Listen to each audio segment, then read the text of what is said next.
I don't know. It's the code behind this, but I'm not sure how to get rid of it. It's something. Get it. You can try that. It's still out there.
and Legislation Committee meeting.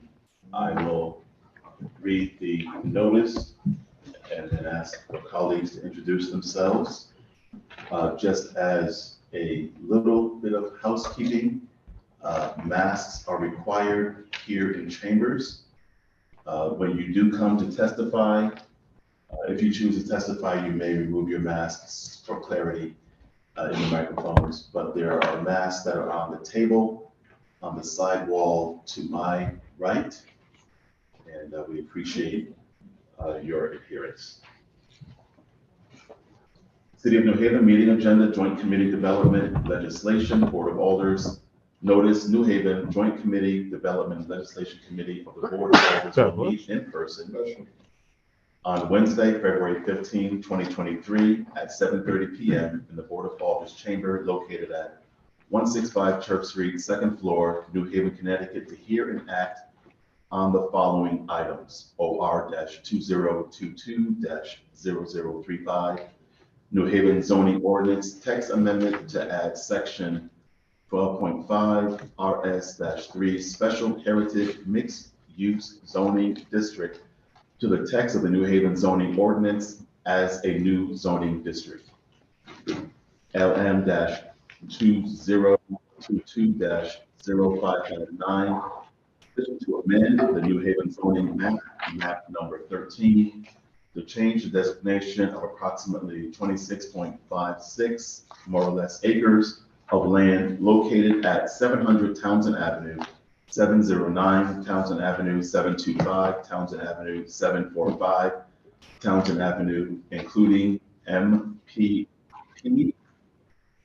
024/0920/2027000 and MPP 024/0920/02800, MBP 024/0920/02900, MPP 024/0920/03000 and MPP 024/0920/27001 from RS2 General Single Family to RS3 Special Heritage Mixed Use Zoning District Classification. Try to say that fast.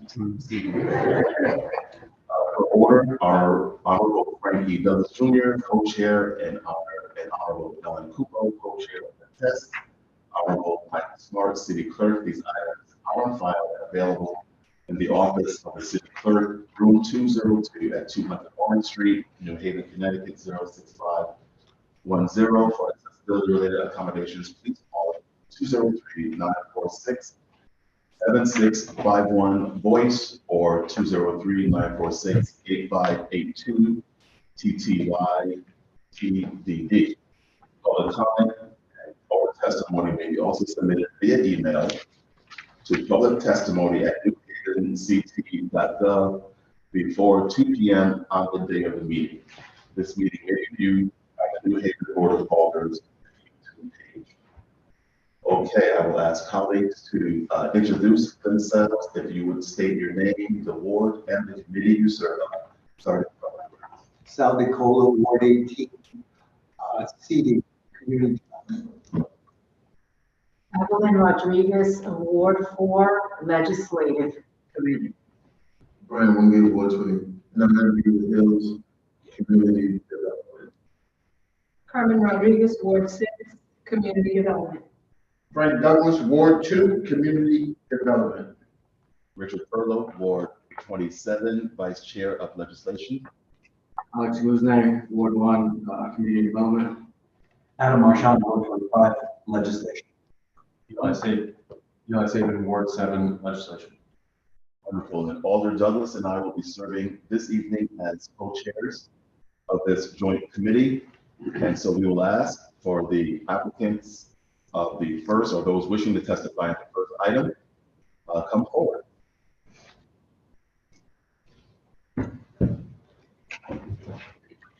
If you would state your name and address for the record, please.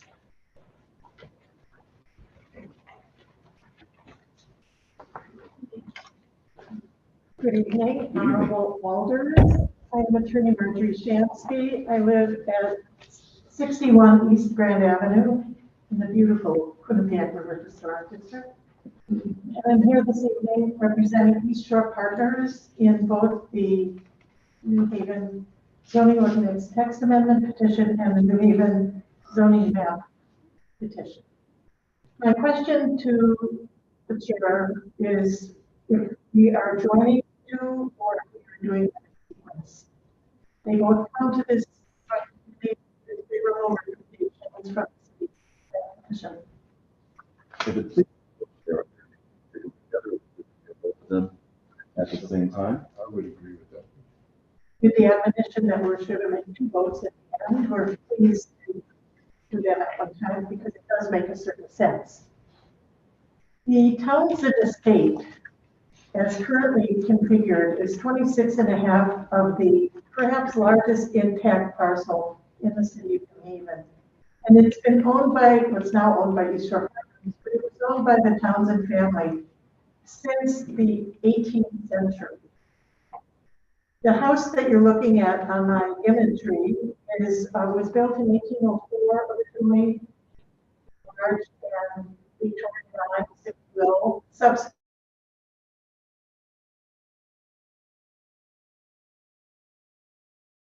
the agricultural outbuildings that are still part of the parcel, this being at one time agricultural use.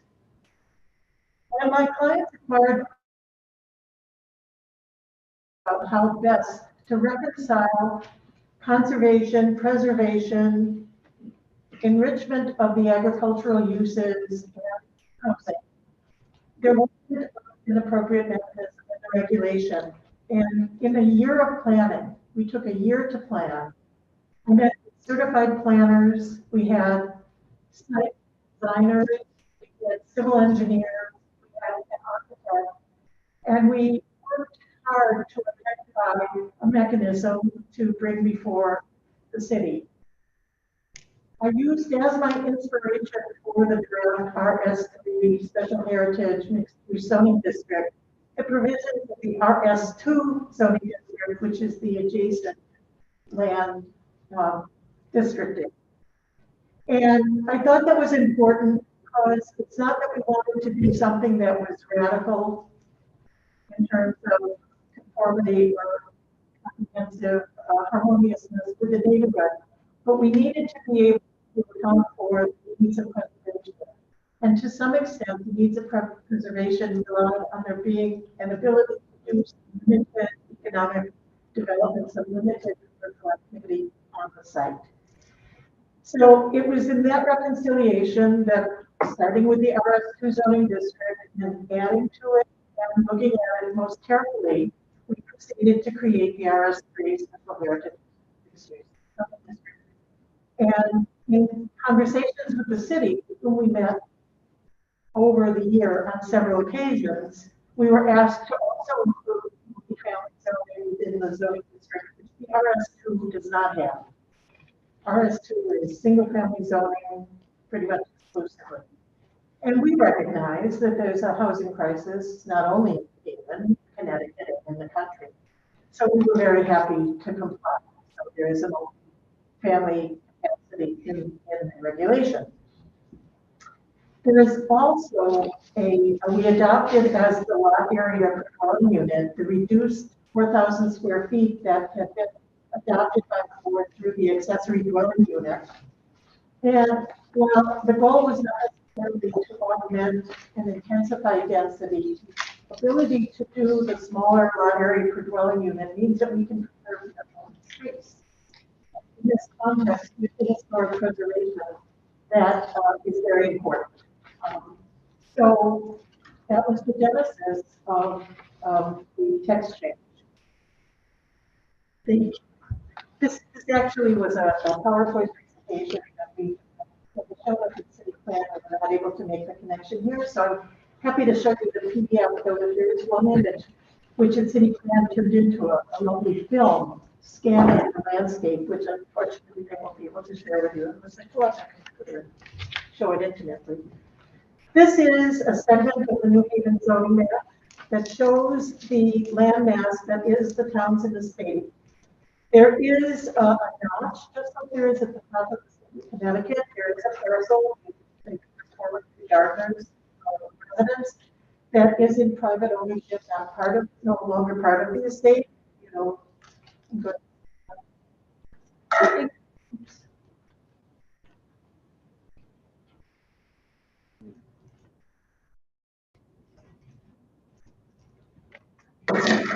beg your pardon. That notched area is not part of what we're talking about, but everything else within that gray outline, also adjacent to PDD 48 and PDD 108 that is adjacent.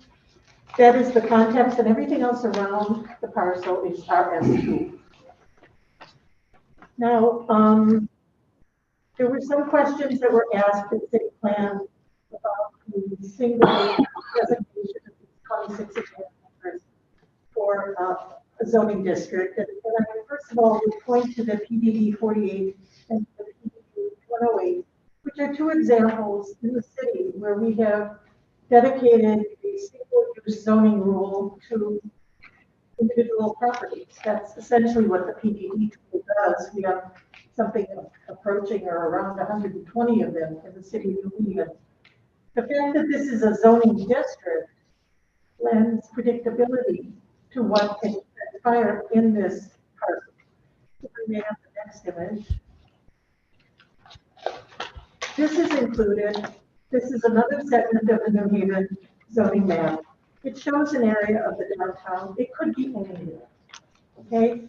And one of the things that I included this was to demonstrate, if you see, I'm going to call it south for ease of identification, south of the green, there is BD zoning district, but then there are areas of BD1. There are some larger areas of BD1. There's even a BD1 over there toward the left that's a single parcel. And the reason your board adopted the BD1 was to adjust what was permissible in the BD zoning district, because zoning is responsive to changes over time, the needs of the city, things that emerge over time. And so I was inspired by that in choosing to call this the RS3 zoning district, not only because I used as a foundational base the RS2 zoning district, but because this is a technique that we've used in the city before. We have BD1, we have BA1 and BA2, we have BD3, this is what we have done. And it adds a consistency, but recognizes expanded uses. There's also over there to the left of the BD1, a couple of buildings that are RH2 or something, I can't read it from here. But the point is that we zone as is required in the city of New Haven. And I have the next. Thank you, Mr. Lucas. This would have been the film, and it's a wonderful panning photograph that takes you through the magnificent ground. This zoning district will unleash the ability to preserve 9 acres of the existing open space, which has beautiful mature trees on it, and on the grounds, and you will see specific photos of it, the agricultural outbuildings, all of which, with the mansion, are in the National Register of Historic Places. And everything that's being done on the property with respect to the historic properties will be done in accordance with the Secretary of the Interior standards for rehabilitation. So these photos were taken on a beautiful day. These are some of the agricultural buildings. My client also sees this as being an educational opportunity to bring children onto the site, not only to see this historic farm, but to also see the history of this magnificent mansion. More of the agricultural heritage. And these are grounds, the whole openness, vista is all being preserved. This is a photo looking at the wetlands on the parcel, which will be treated also with the respect to preserve the function and value of the wetlands through this zoning district. And this is an early shot of some of the interior restoration that's going on very lovingly. and historically appropriate. There have been additional plantings for the vineyard. There was a vineyard on the site, and there was even grape production, which is sort of exciting for the future. And this is the least relevant for our purposes this evening, but it is a concept drawing that does show what the effect, what one of the concept draft subject to revision.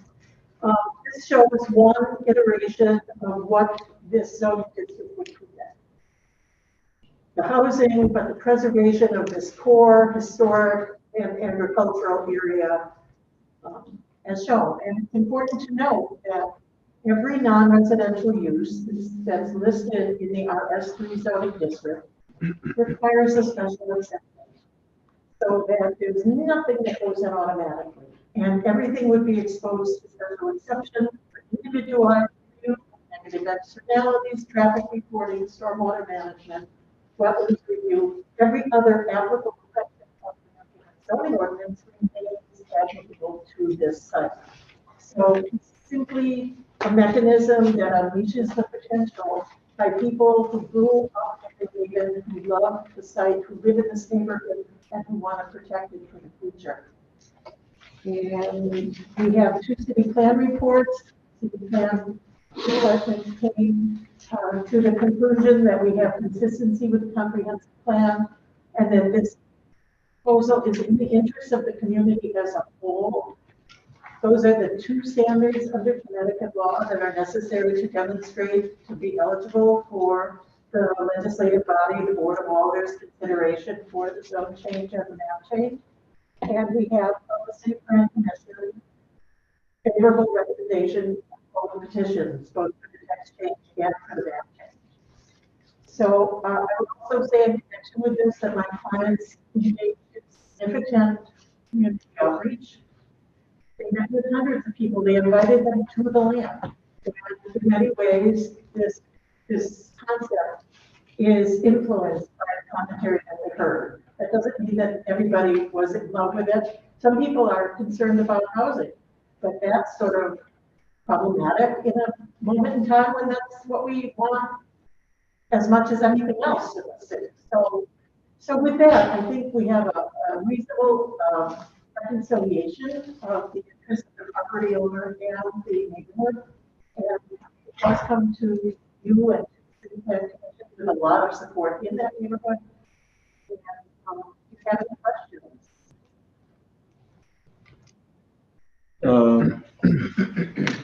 Before we go to questions, Mr. Co-Chair, I think it'd be good to hear a little from City Plan. If you would come and walk us through. I beg your pardon, Mr. Chair. If I can just say, while Mr. Hugrad makes his way here, that because he may comment further on this, we do have, and I apologize if I said this, we do have single zoning districts in the city. Did I say that already? I apologize if I did. The BD, the BD3 zoning district covers some Yale laboratories only. The BE zoning district is down on Longmore. The BA2 zoning district is in Westville, the only place it appears. And the RA10 on Whitney Avenue is the only place that appears. So it's not unprecedented, even though we can't predict or envision where else the RS3 may have application. I think there are other places that it would, but that's not the determinant of its appropriateness. Is it in accordance with the comprehensive plan? Is it in the interest of the community as a whole? This preserves the legacy of the Thompson family, opens it up to the public for the first time that it will ever been that in its 200-something years of existence. And I beg your pardon, I wanted to add that. That was very helpful. Thank you. Shall I leave? No, because we're gonna, I think we could have you present and also City Plan so that when we ask questions, we'll have both you there. If we can have your name and address for the record, you can walk us through that City Plan process of the creation of this new. So my name is Nate Ingrid. I'm the Deputy Director of Zoning with City Plan, and I live in the Court of Essex. As far as, when in the creating of this zone, the term change the City Plan staff, along with economic development, had met over the course of about a year or two. trying to decide what the best course of action would be for this property. There are alternative courses of action that would have possibly included a PDD or, various use and bulk variances to allow for the potential development and uses that they were looking to do. And we ultimately decided that the creation of this zone would be the best way to accommodate what their goals are, as well as potentially creating a zone that would have further implications in other areas in the city if we decided to go that way. I know Attorney Shansky, you have included the application as well. Is there any specific questions that you like to address, or? We will certainly get there.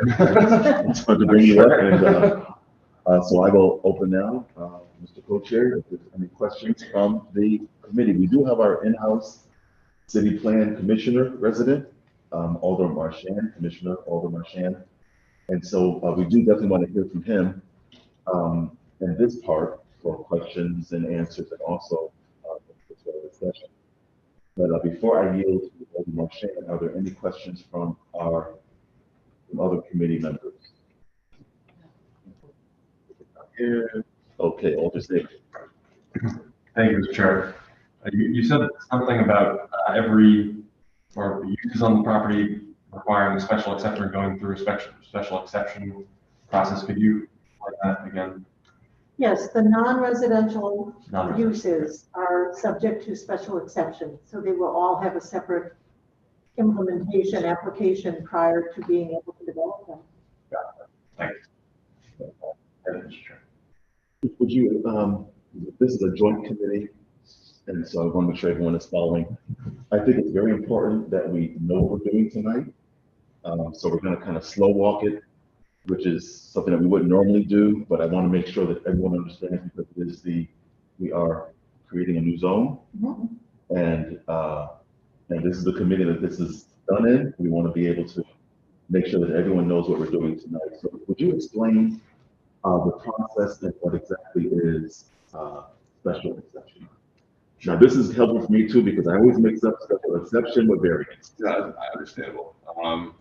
So there's three main types of relief that are granted by the Board of Zoning Appeals. The first of which being like a bulk variance, the second which being a use variance, third being a special exception.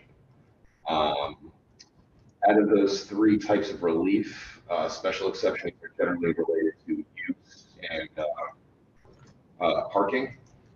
So someone requests an adjustment in required off-street parking, it's not a special exception. And then again, there's certain uses that are permitted by way of special exception. So all three of those types of relief require a public hearing for the Board of Zoning Appeals. Some of the uses, not any of the ones that specifically to this zoning ordinance, require CPC referral, as Alderman Conwood is familiar with. So what would happen is, an applicant would apply to the Board of Zoning Appeals. They'd submit to myself currently with the full application, relevant materials, maps, things like that, and then it's properly noticed, and butters notices are sent. Public hearing itself is held, and then again, if it doesn't require a referral to the City Plan Commission, then it's voted that night at the Board of Zoning Appeals. Generally, it's about a 1-month process for submission to decision. Generally, as long as there's no major hiccups. But as far as the criteria goes for special exception, that makes it different from a variance. Variance, you have to prove hardship in the land. It can't be anything financially, have anything to do with financial components. Whereas a special exception looks at, the area, impacts of the surrounding area, traffic impacts, if it's consistent with the comprehensive plan, proximity to churches, schools, government buildings, things like that. So as long as that criteria is met, the special exception was more often than not granted. Obviously, the board takes public participation into consideration. There's a lot of public opposition. They have to take that into consideration. Same as there's a lot of support, vice versa. But yeah, I think that's a very good explanation. In this particular zone, if someone wanted to open a store, would that require a special exception? Yeah, so there's the uses that are permitted currently in residential zones through section 31, which is, I don't know the top title off my head, convenience goods and services or something like that. Which would allow, like convenience stores, liquor stores, barber shops, things like that, by special exception. And that's the case with all residential zones, RS1 all the way to RH2. There are certain uses in RS1 and RS2, non-residential uses that are permitted as of right, like a church, certain types of daycares. And the way it usually works is RS1 is the most strict, the least amount of uses are permitted there. And then as you go up to RH2, you become less and less strict in terms of the type of commercial uses that are permitted. So this proposed zone, the RS3, would allow the same uses as the RS2 and RS1, with a few exceptions noted in the report, and then a few additions as well. The main one would be the agricultural uses by special exception. And would you also think the agricultural uses, does that mean chickens or? I mean, I'm here with you, but Let me find the text. But there are restrictions on farm animals specifically.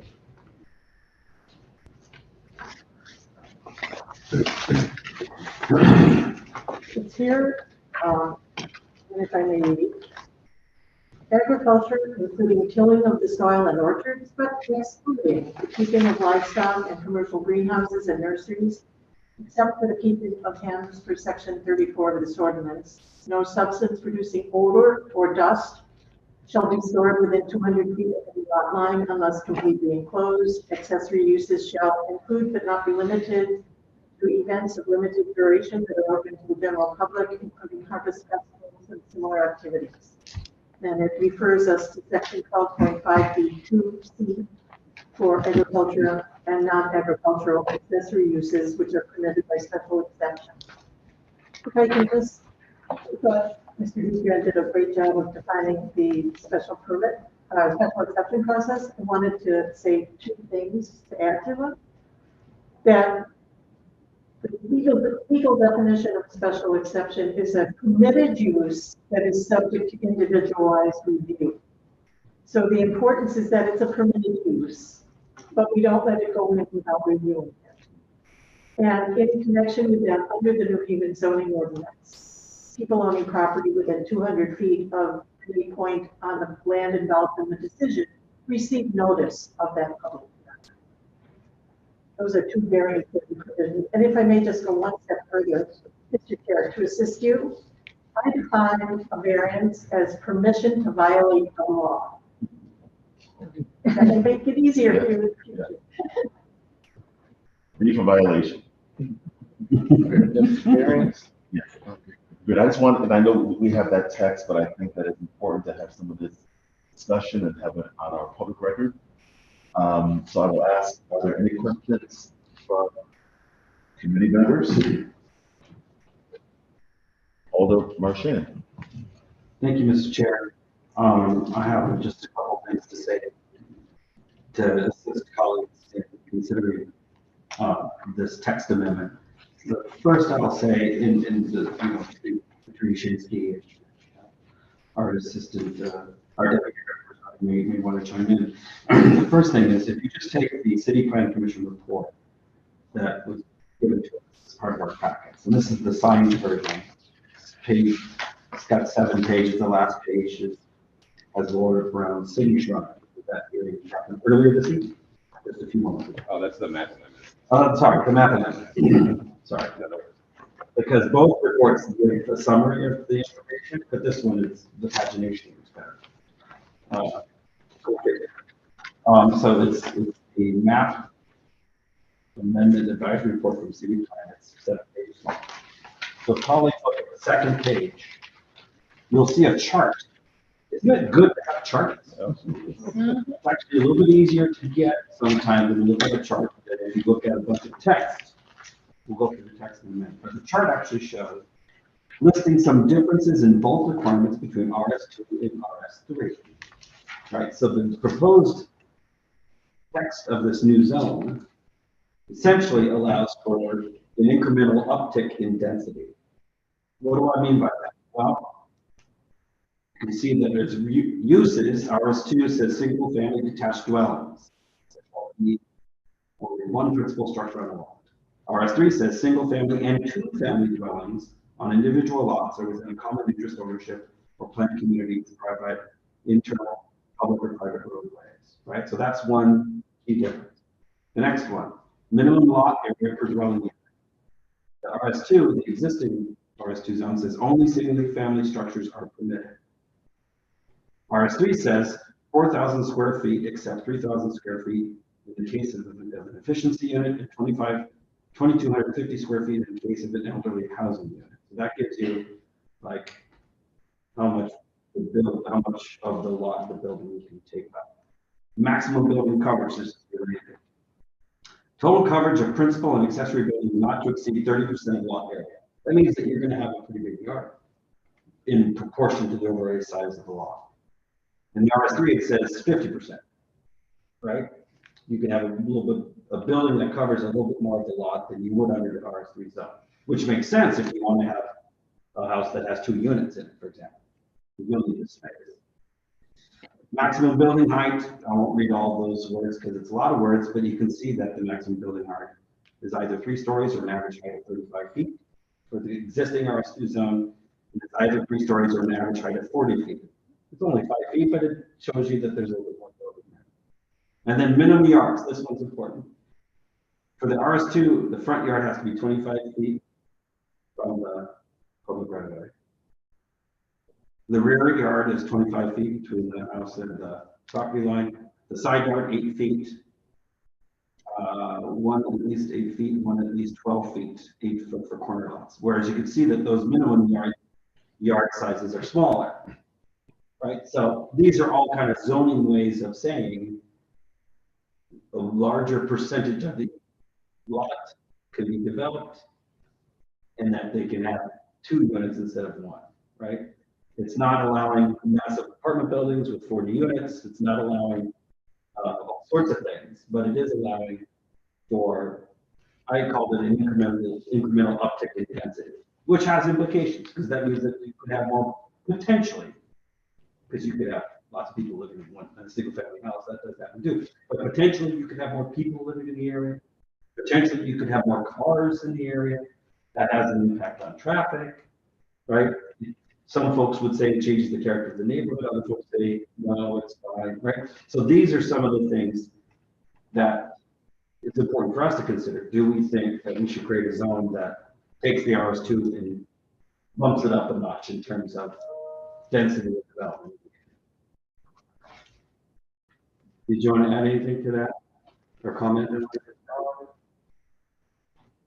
No, I mean, I just like to say that the city as a whole has been, trying to allow for greater density, within the city as a whole. So we recently enacted the ADU ordinance, which allows for an additional dwelling unit to be created as a right in existing structures that are owner occupied, regardless of the underlying zoning. So even if it's a non-conforming, it is not conforming with respect to density, parking, et cetera, you're allowed as a +1 ADU as long as it's owner occupied. We also recently just enacted the inclusionary zoning ordinance, which sees a bonus of what's the current density is you're allowed one dwelling unit for 1,000 square feet of gross floor area of a building.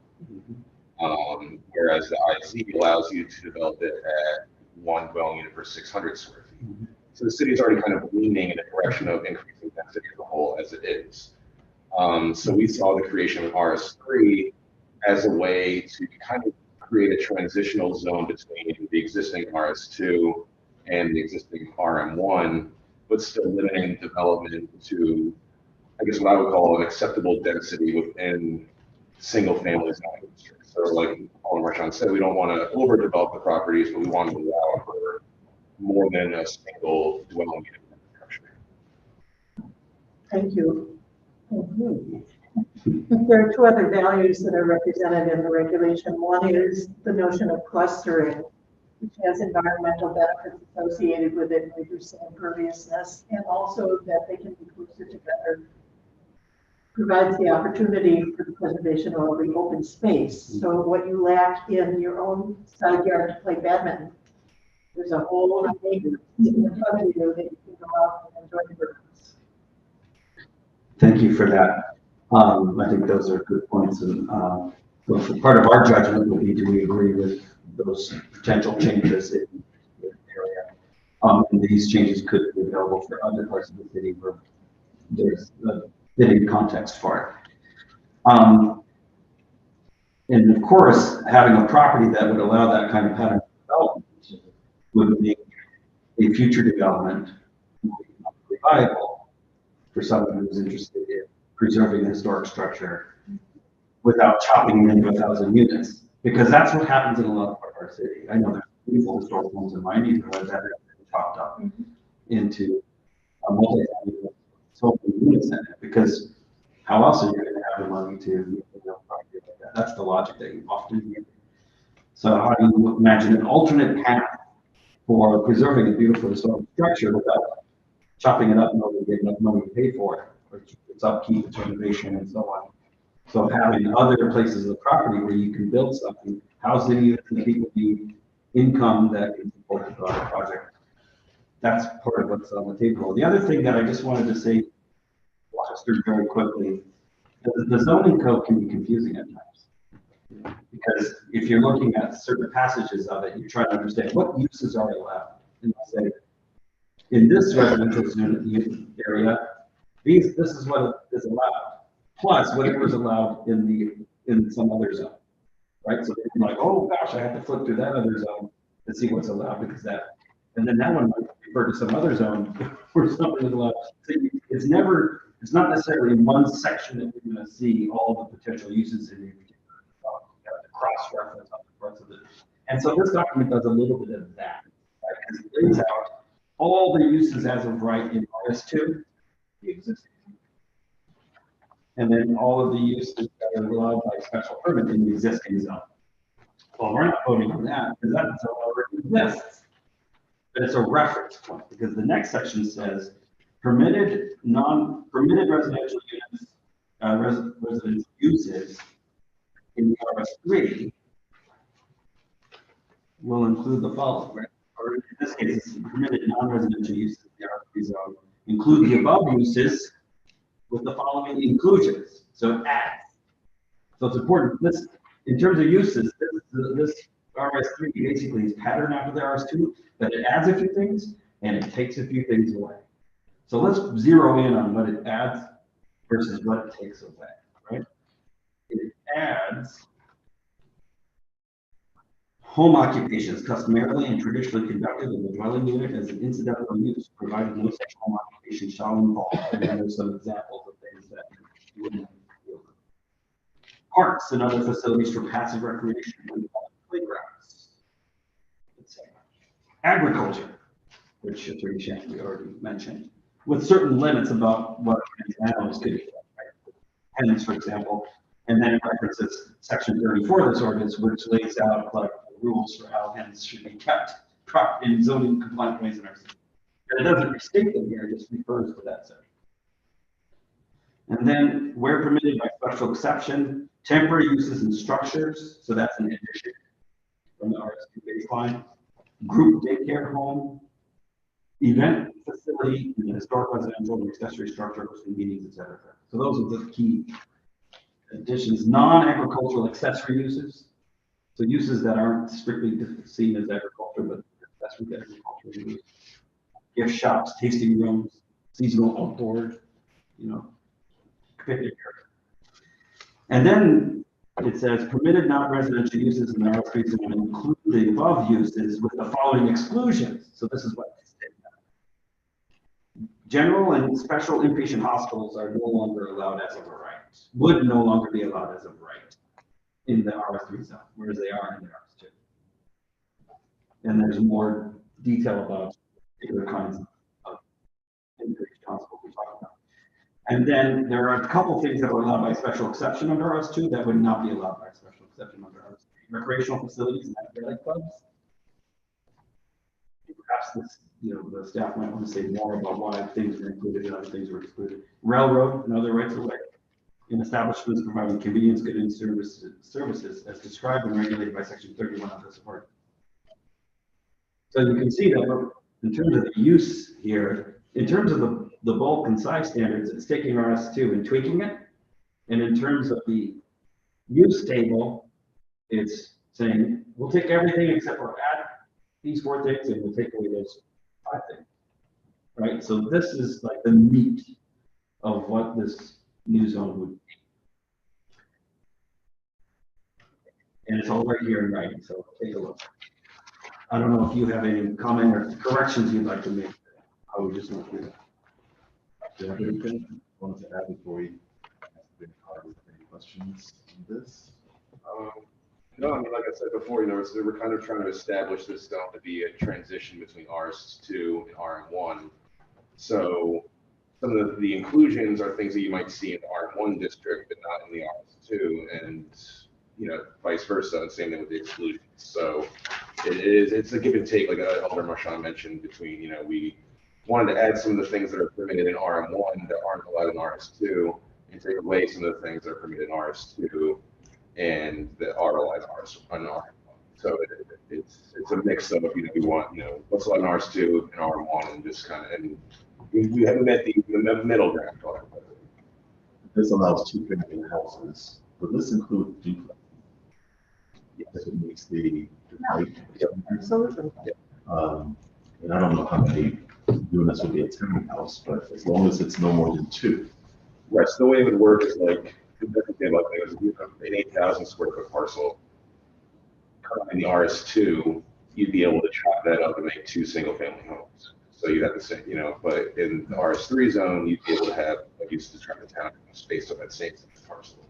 So you would have a very similar density in terms of the number of people living there, but the actual footprint of the structure itself would have a lot less of an impact from an open space.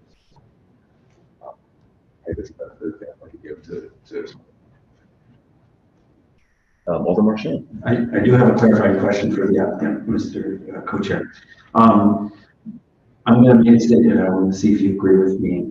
I see that the intention here is to create an ensemble of uses and size and bulk standards that would increase the viability of redeveloping properties such as this in a sensitive way. Right? So hopefully it increases the chance that this particular property will survive. And if we find another part of the city where this could potentially apply and maybe do the same thing here. But what I don't see in the regulations is a requirement that a historic structure in that zone would have to be treated a particular way. There's nothing beyond what's already in our ordinance. Is that right? There's nothing here that says thou must keep a house that is listed as on the historic inventory or anything like that. You are correct.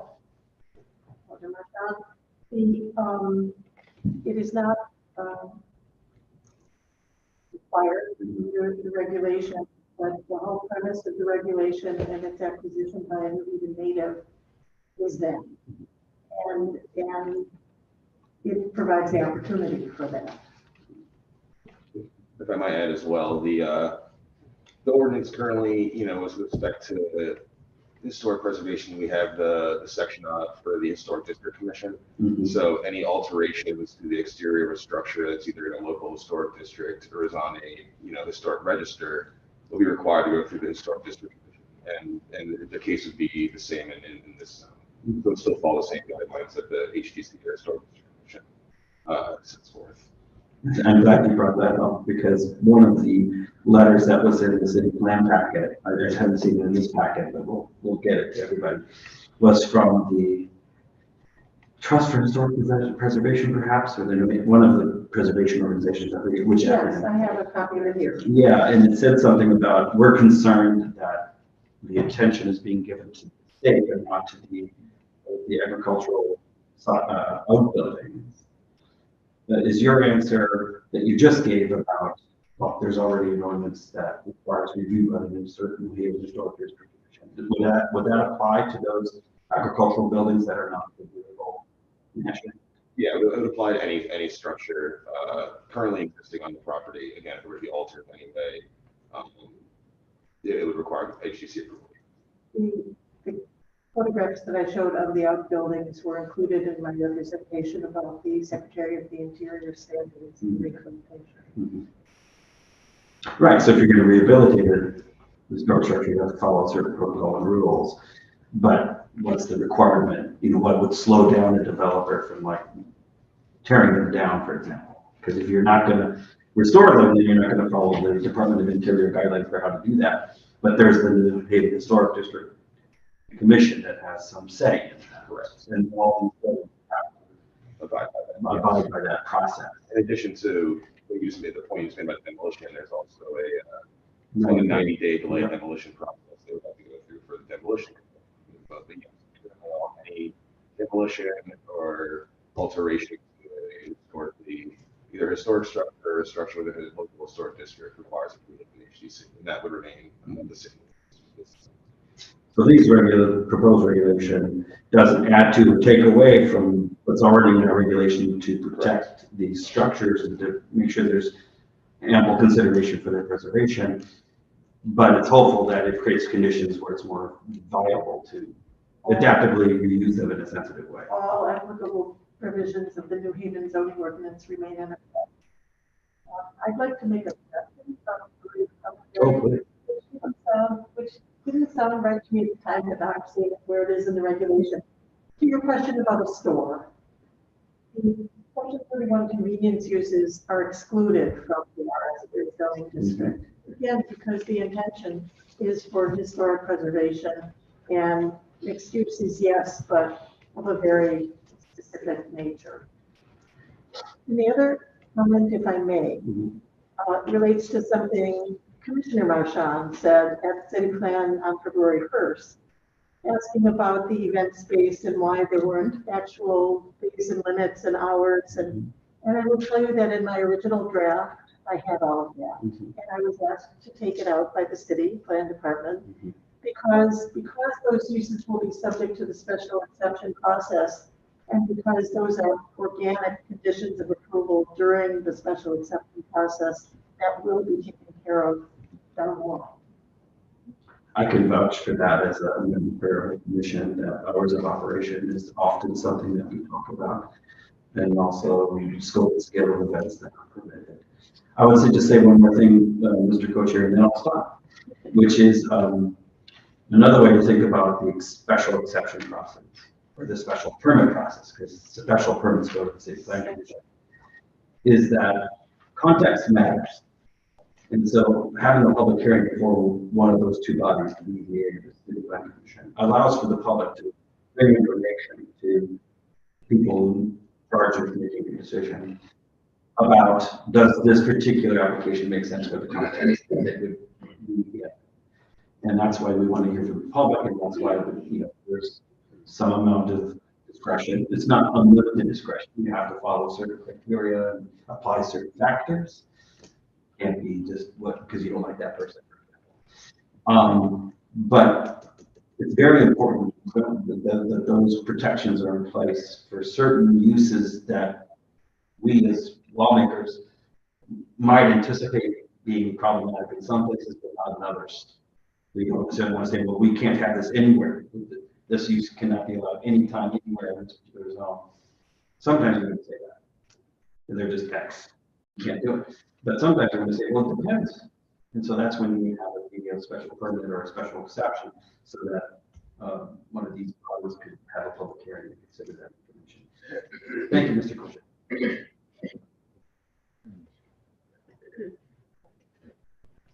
We've heard a lot of information. I have a lot of questions, but I think maybe during discussion we'll be able to sort some of this out. I am concerned that there's not more in this ordinance that specifically protects the title of this special heritage mixed use, maybe it would be redundant to include it since it's already part of the safeguards that are under that particular commission. But I know that we often create a law that references another law or one ordinance that references one ordinance. But it just seems to be smart or safe to include something in here that would protect our older buildings, our historical buildings, as part of this special heritage mixed-use zone. I must say that as an older statesman at this point, that I thought that was a euphemism for the special heritage language, but if you would prefer that it be something more expressive, something more explicit about historic preservation, change the name. That's, within your right. Any questions from committee members? Alder Rodriguez. Thank you.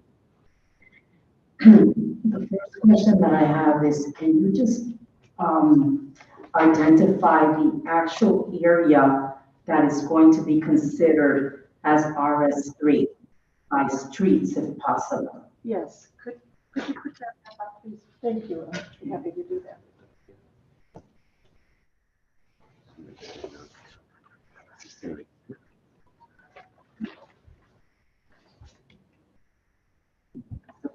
Yeah, no, one more. Okay.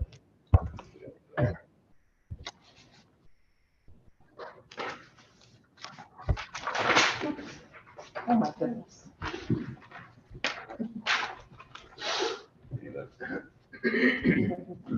I'm not going to talk while I'm up here. Okay.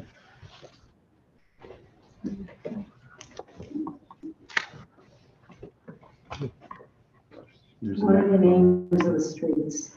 It's all Townsend Avenue. Okay, It's 701 Townsend Avenue, 709 Townsend Avenue, 725, 745, and map block parcel 0240920022701. They're all Townsend Avenue addresses.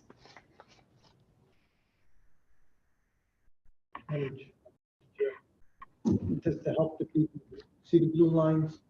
yes. Okay, 701 is that blue line on the bottom. 709 is the next middle blue box. 745 is the upper box, including 757 house that is privately owned. 725 is that whole black back part, like a boot. So that's how the property is broken up. I've done enough research on it. Okay, so it's all Townsend So it's Avenue. all one parcel, but it has four, well, it used to have 5 addresses, now it's got 4 addresses. So that's what you gotta understand. It's one parcel, it's taxed that way, but it's got 4 addresses, and that's why I had to put all those addresses in there. And if you look at that purple part, that was part of the original Townsend estate. And every street around there was the original Townsend estate. They owned all that land going to the river. So they had a large parcel of land, and Mr. Townsend sold all those lots off. And that's how that all became an R2. And that's why that area from Upson Terrace, Fort Hill Road to Woody Avenue is basically all R2. He sold every house, every individual, and that's why they're all single family. To give you a little history of that area. Okay. And so in complementary to the surrounding neighborhoods, and RS3 would be much more complementary and supportive in terms of community. Yes. Okay. And if I may ask one more question, Chair? Certainly. With the floor, Alder. How have the neighbors been engaged? And what are some of the viable concerns that you have come across, and what have you considered? Thank you. Thank you for the question, Alder. And my client is here, if you'd like to hear from them, because they engaged in that outreach. And as Mr. Mescola went forward, I would just say that in the city plan record is a list of the over 100 people with whom they had direct contact. They had over 200 people who they brought to the estate to walk through the grounds and see their plans, and they adjusted their plans based on some of those visits. I will say that the people who are concerned about it are, in the first instance, as many people are, resistant to change. There are people who are concerned about density, which we respect people expressing that, but we have a situation where we have to, as a city, accommodate the needs of the population. And there's been really great support for the non-residential uses in terms of the agricultural and events for preservation mansion. But here's Mr. Mescola. Good evening. If you will give us your name and address for the record. I sure will. My name is Charles Mascola. I reside at 180 Cove Street, beautiful Morris Cove on the east shore of New Haven. May I take just a few minutes and give you the background, and then the answer to that question will come in as a part of that. My wife and I are not developers. We're residents. We grew up across the street. I grew up across the street from the Townsend Mansion. 3 generations of my family grew up there. My father and grandfather were volunteers in the neighborhood, and that's how we met the Townsend family. I was a volunteer to help in the restoration of Fort Copenhagen when Deb Townsend took on that task along with her husband. I am a former alder from Morris Cove, and when I was an alder, we did not have a place like this to have our meetings. Doing quite well here at the Hall of Records. Thank you for giving me the opportunity. You know, we were shocked by the news that the Townsend estate was going to be for sale. 8 generations resided there. Everyone assumed it would continue on into infinity. And when we heard the news and realized that there was a potential that a developer could take down the mansion, it does not have to, it's on the National Register. It is not protected from demolition. We realized that somebody had to step forward. And somehow my wife and I decided it was going to be us. We are the second owners of this 220-year-old house. It's a massive responsibility. The Townsend family allowed us to purchase the property with 3 mutual objectives. We were going to preserve and restore the mansion. We were going to try to preserve every outbuilding, all 9 of them, to the best of our ability. And we were going to keep all the specimen trees on the property. And then one more thing, we were going to honor the legacy of the Townsend family who cared for this land for so many generations. We engaged neighbors, and I'll give you 2 copies of this, just read it quickly. This represents these attached pages a sampling of the social media and online media posts that have appeared since the Townsend property went up for sale. The posts appeared on Facebook, Growing Up Morris Cove, Next Door East Shore, the New Haven Independent, New Haven Register, front pages 3 times. Over 300 comments have been recorded about the sale, the new owners, and the unfolding plans for the property. We invited people from all over the neighborhood every weekend to come onto the property, meet with us, see the plans. We had helpers in the neighborhood, some of whom are here tonight, that brought their neighbors and told other people. We walked door to door, the perimeter of the property, tried to hit as many people as we could. We engaged over 250, I think it's closer to 300 neighbors that visited the estate. So one more down that way, thank you. And tried to do everything we could, including posting our email on social media sites to make sure that people knew how to reach us, and they did. And they came, and they kept coming, and they continue to come. We engaged them because we wanted their input. We didn't know what to do with this. We didn't plan for it. It happened, and it happened very quickly and very dramatically. Neighbors told us, don't overdevelop the property, but we understand you got to get your money back. You're going to have to do something here. We paid a lot of money for this property. And they also understood that we needed to have a plan, a simple solution to renovate the mansion and let it have a job, let it have a way to produce income so that it could continue on in perpetuity and not deteriorate, not ever have to be sold again. We looked at every option. Airbnb sounded great. property has 8 bedrooms.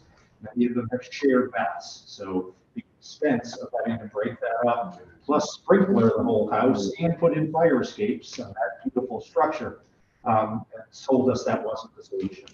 So we tried to come up with a way that we could have this work and not significantly negatively impact the neighborhood. As a matter of fact, be a positive asset to the neighborhood. And that's where the solution of an assembly space for neighbors and others can have events, their life events on this property. Strict limits on capacity, hours, and sound levels. We wanted to build an appropriate and limited neighborhood on the property. Single-family residents, targeted the 55-plus audience, so that older neighbors on the East Shore across New Haven who want to get out of their 100-year-old house that's too big for them to have a place to actually come and stay within the city and live out their life, and to provide an incredible opportunity for new arrivals, people who are coming to take those thousands of jobs that are being created in the city, who I think are going to be more attracted to even by the possibility to live on a campus like this, because that's what we're trying to develop. You buy a house, you live on this property, you have access to the most incredible common lands. But we don't have a swimming pool or a clubhouse or a pickleball court. We have the most incredible grounds, acres and acres of cafes. We intend and have already begun a big vineyard, an orchard, a community farm on the property that's going to be accessible not only to the on the property, but the people in the neighborhood.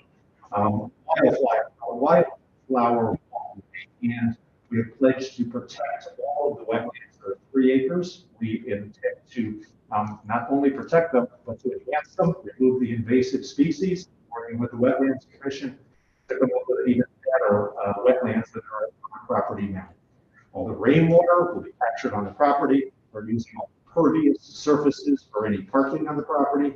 All lighting is night sky compliance, and all of that was because neighbors asked us to. And that's what we tried to do and evolve. We reached out to every single person who expressed any concern at all. We're going to hear from a couple of people tonight who expressed concerns about this project, yet never contacted us and never responded to our attempts to contact them.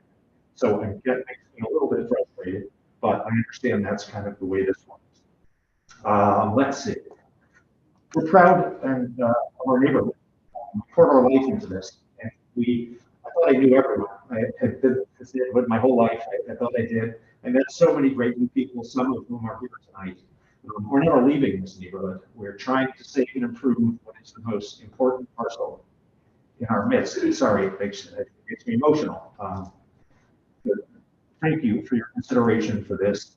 And I thank Marjorie for doing really an incredible job of trying to put something together that's never been thought of before. But more than anything, I thank my neighbors.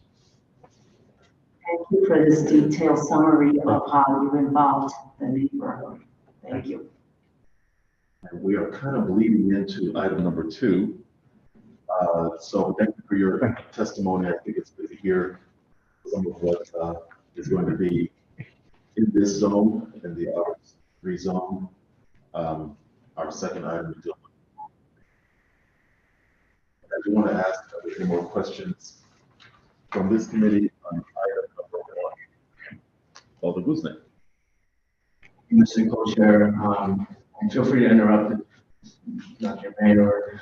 But I was just curious, this is maybe a question maybe for Deputy Director of Zoning, but I guess maybe you don't have to say where or a specific place where this district could be applied to, but is there any hypothetical or potential type of property or that the city can envision this zoning district be applied to? I guess Ms. Shansky add to it. Just curious. I mean, like like we mentioned earlier, there was, BA2 zone was created solely for Westville. BD3 zone was created solely for the area on College Street. So we, originally looked at this zone.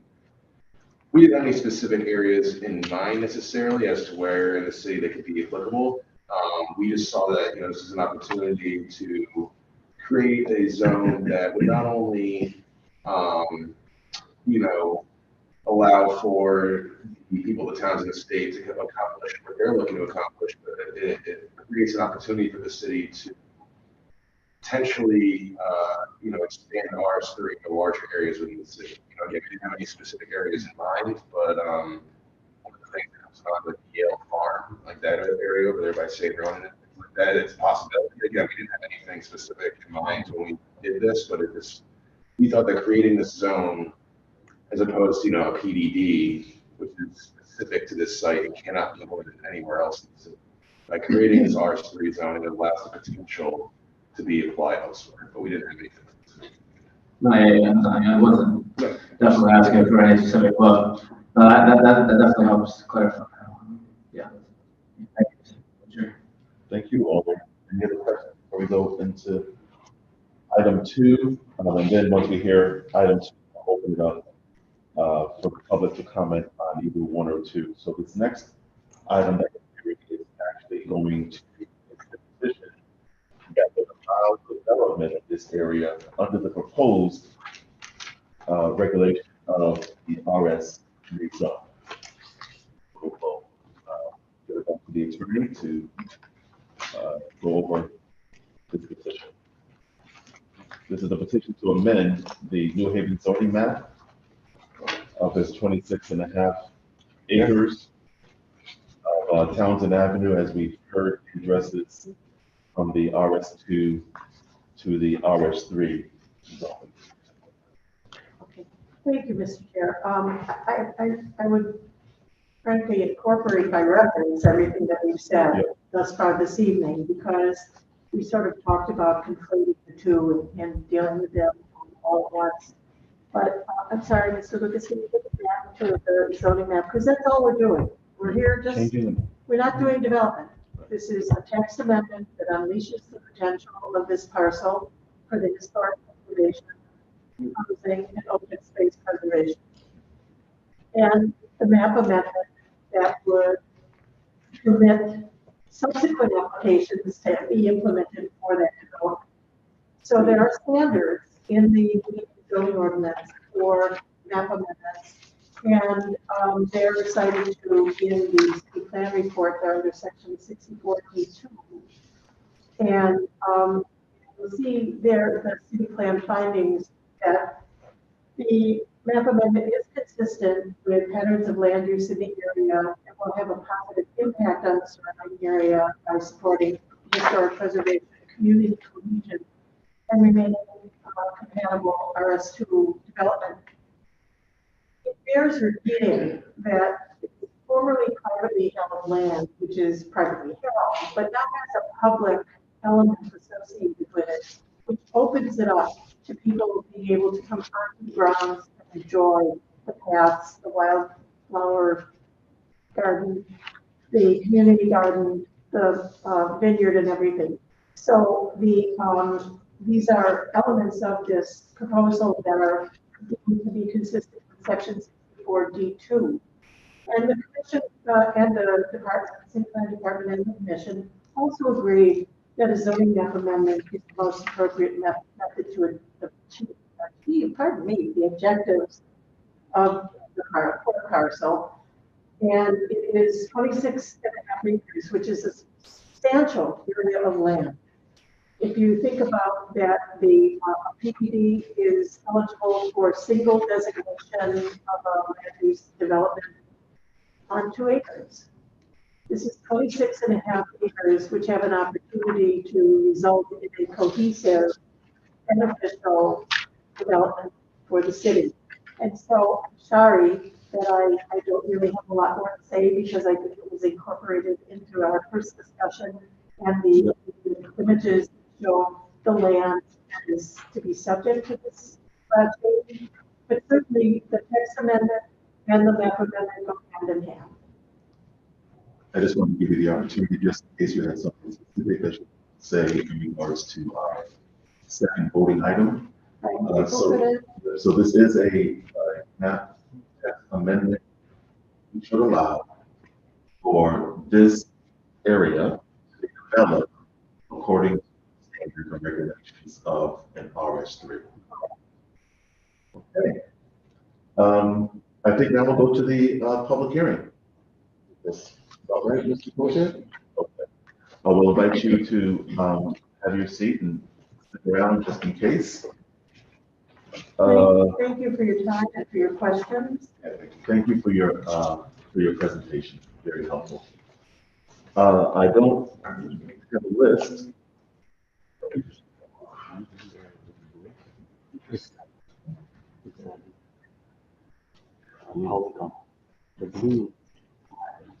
Yep, so we'll pull from the list first and then we'll. Basically, Townsend, the purple line, the lot line, covered for, with the exception of that one.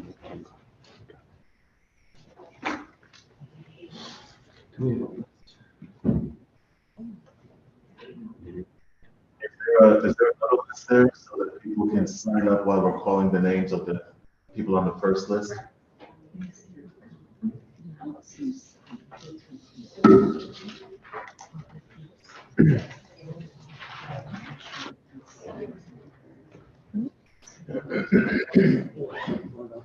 Is there another page back there for people to sign up, or is it just that one?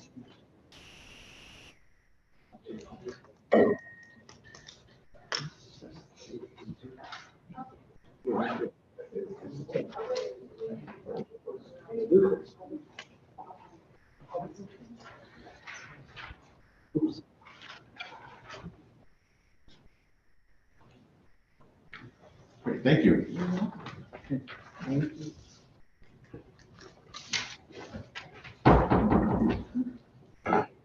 Anstress Forward. And after Anstress is Gabriella Trumples. I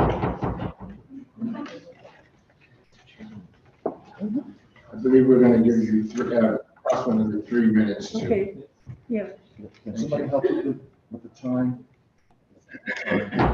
So good to see you. Good evening. Really good to see you all. You have Thank your you so name and much. address for the record, and we have new microphones. I think you've used them. I So if see you just these the last set that meeting. right in front of you and speak right into it. They're excellent after those little meetings.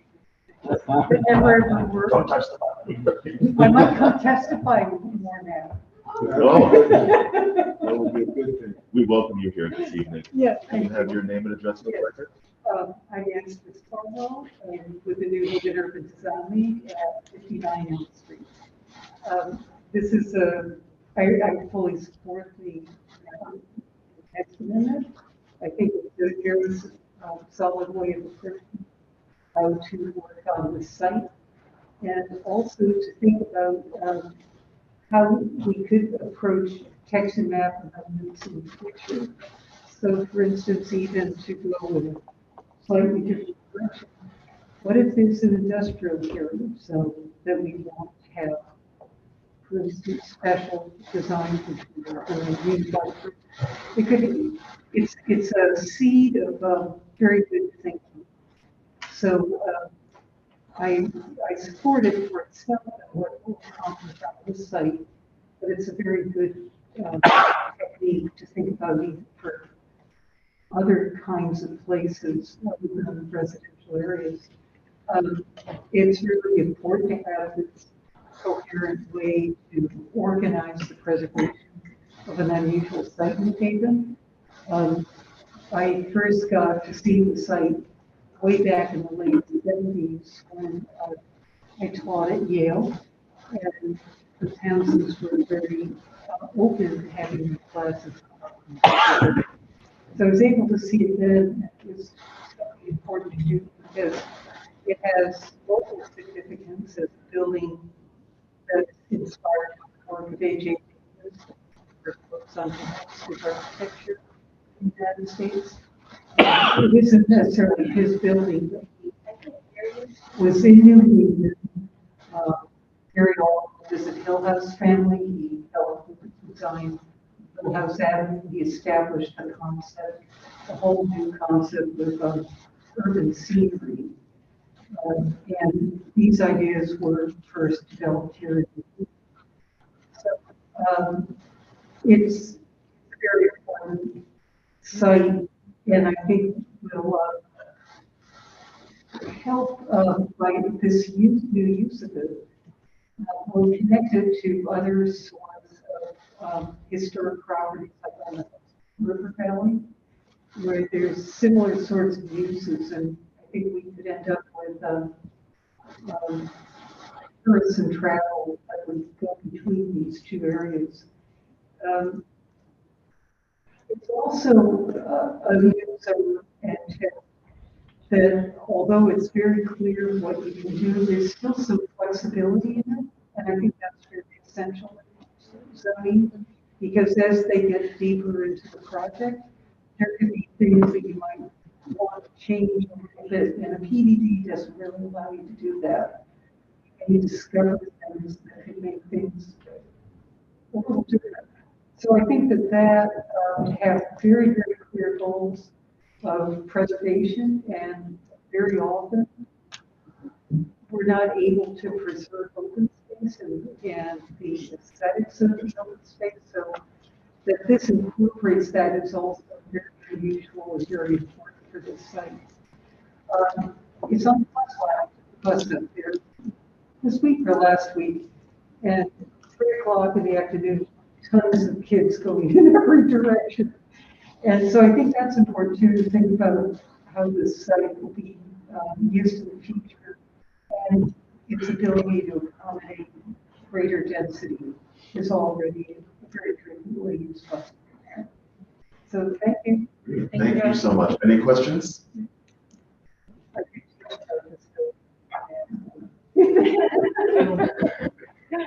Next on our list, Mr. Co-Chair. Gabriella. Gabriella Campos, if you would position that mic directly in front of you. Yes, sir. And I'll just ask colleagues, if you could raise your mics in the air, maybe that would stop the feedback. Yeah, Somebody's electronic device is too close. So if you got electronic devices that you're not using, if you can move them away. Maybe cell phones off the table would help, right? Great. If you would just position that right in front of you, that would be helpful. Wonderful. Your name and address for the record. Can you guys hear me? Yep. Good to see you this evening. Welcome. Good to see you. My name is Gabriela Campos. I live in the East Shore at 44 Stewart Street. I've been a lifelong environmentalist, from arguing with the little boy next door to not kill the monarch caterpillars, to working very hard to preserve wetlands in our area. Making my children go garbage at Lighthouse for fun, and cutting down invasives in my own yard and putting in a food forest of native plants, right? So that's who I come to you about today. You're going to hear some folks with some very legitimate concerns regarding runoff, regarding all sorts of things. And as was stated, and I want to say the term correctly, it's special exception. So for every building, an opportunity to have an open discussion about how it's going to be used, and those concerns will be addressed. I want to also speak to the fact that all of the shore was dragon-born, and it was all Native American reservation, the first one in the country. That entire land to me is sacred. I've actually also had my children help pull poison ivy off of a sacred, it's literally a stone that's on private property. And I helped also at Beacon Hill, which is down the road, because that area is really important to me from a deeply spiritual place. I also serve on the Community Advisory Board for Urban Ag. And everything that they are presenting is consistent with these sort of ideas of creating walkability, creating density in a way that protects the space so that there is more green areas, so there isn't so much runoff. So some places that I look at that are similar to what is being presented is somewhere, it's called Amabel in Ithaca, New York. And like our area, like our neighborhood, it's not too far from a downtown area. It's not too far from a certain, protected nature preserve type areas. And it has the same feel, where there's a central area that is farmland and it's preserved for farmland. It's historically farmland, right? There's actually soils that are considered farm soils, which are very rare here now. So it's been preserved as a farm for hundreds of years. So that's being preserved. And I think that that's an important consideration, the possibility of it, the intention to to create housing in a way that's responsible, which I don't think that we see all the time in our city. I think Alder Marchand can attest to me having objection to a number of things that we've done in the past. And I think that this is actually very much in line with the goals of the city of creating density in a responsible way. This is very much in line with environmental concerns. I had the opportunity to walk the property.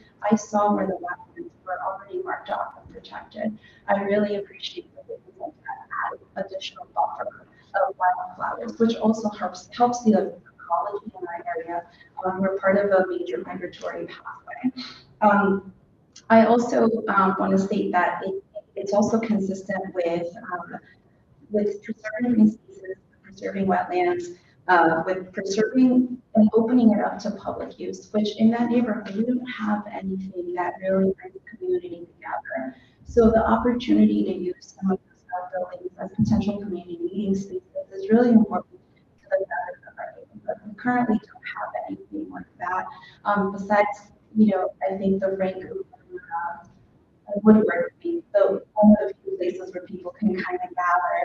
And, if you visit those sites, obviously this is the preferable way to start with feeling like a community space.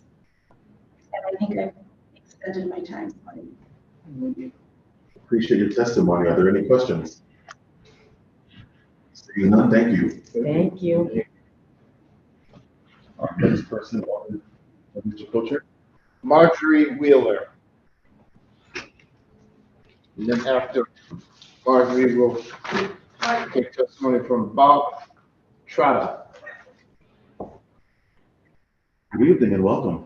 Thank you. I love that you're so ask questions. Maybe you read my testimony of 7 pages or so here in the But we have talked to Nate from that's my that made me Margaret Weaver, 372 Townsend Avenue, New Haven, Connecticut.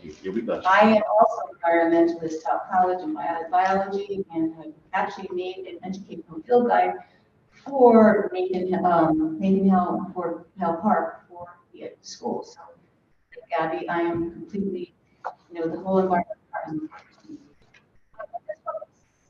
To me, please don't accept this zoning amendment change. This is about money and not about the benefit of the community. If a developer cared about the neighbors or borders, why weren't they notified? The streets all around the actual borders were not. I walked down there, knocked on doors, and said they didn't know anything about what was happening. The people that were notified were friends of the developer, and there's someone here tonight expressing that. So, and I'd like to ask you, first of all, if you read the testimony of the City Historical Commission, and this is on the National Historic Registry along with the state, and the city wrote a testimony during the last one that said they were opposed to this. They didn't say they were for it, they said they were opposed to it because what they felt, and I can show you on the map, and if I can stand up and show you, they said that the National Historic Registry included all properties in at the top, middle, and bottom.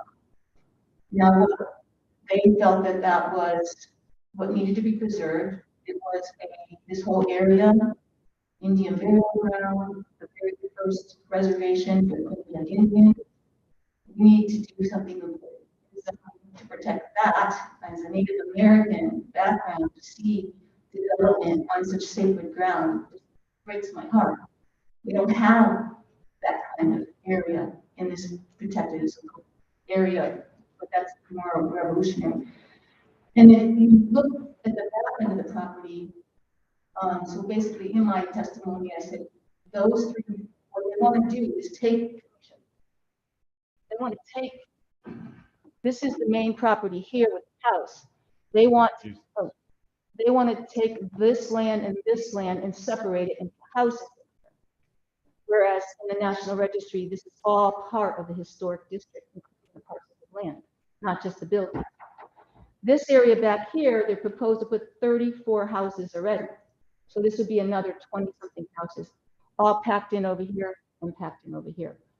As far as what was said earlier about multifamilies, these are all single-family homes, and you need to notify within 500 feet, which is all of these homes here, all of these homes here, and all of these homes here, because that's how far, not 200, 500, according to Albert Lucas from the City Planning Commission Legislative Office, right?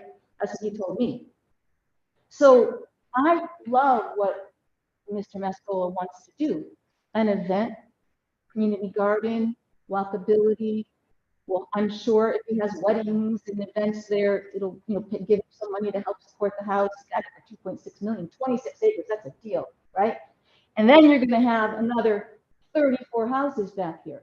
Now, he said to the rest of the people that he wanted to make this a 55 and over co-op community, where the lots won't be divided, but they'll all be connected. You heard earlier that this is gonna be really dense, way denser than R2 and R1. So how would you like in your neighborhood, there's a piece of land and they start sticking houses all close to clustered together. What's gonna happen if they sell this property to the next developer? They could knock down the house and do anything. This is not about preserving this historical, wonderful Native American burial ground with artifacts everywhere. It's all in the 44-4 document that they sent me, and I read, and I put it in one of the links for you to look at and read about. This is about money. And if they can get this zoning change, they can sell this place and get a lot more money. Just believe me, they don't really want, to deal with all these issues that are going to be coming up. We're going to be at every meeting, making sure everything is just right what they said. Now, they didn't go to the community around it and talk about the site plans. They went to their friends. Believe me.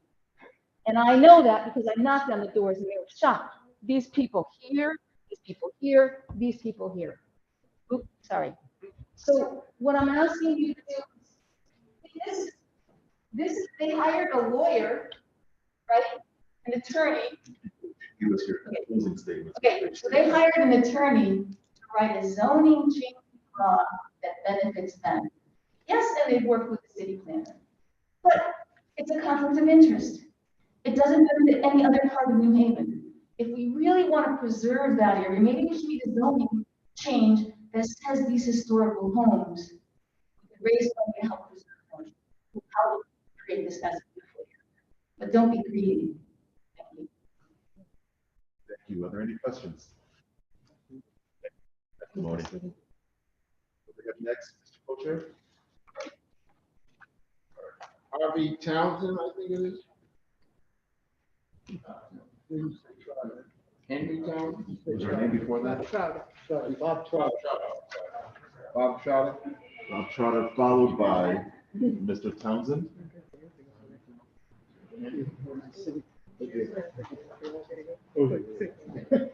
Keep that mic right in front of you, sir, and give us your name and address for the record. Welcome. My name is Bob Trotter. They live at 90 Newland Road, which is right down the hill from the Townsend estate.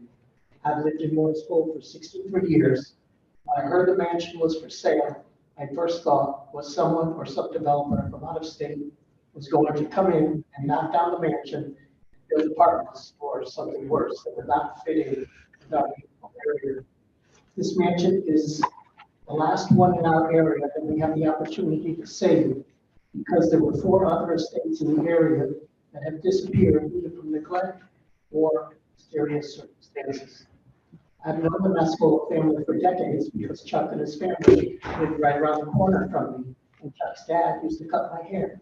So when I heard that Chuck was buying the property, I was very relieved, because I knew that the mansion remained standing like it has for the past 219 years, since 1804, when Thomas Jefferson was president. Since this is the largest piece of privately owned property in New Haven, I think it would behoove the owners to have Chuck preserve this property for future generations to come. The part of the history of New Haven. I would also like to ask anyone who has no clue about what Chuck's plans are for the property to contact him directly, instead of going on social media and spreading fake news. After all, isn't it better to get the information from the horse's mouth instead of the horses, you know the rest. Thank you for your consideration. Thank you for your testimony. Are there any questions? Seeing none, our next person is Mr. Townsend. Henry Townsend, architect.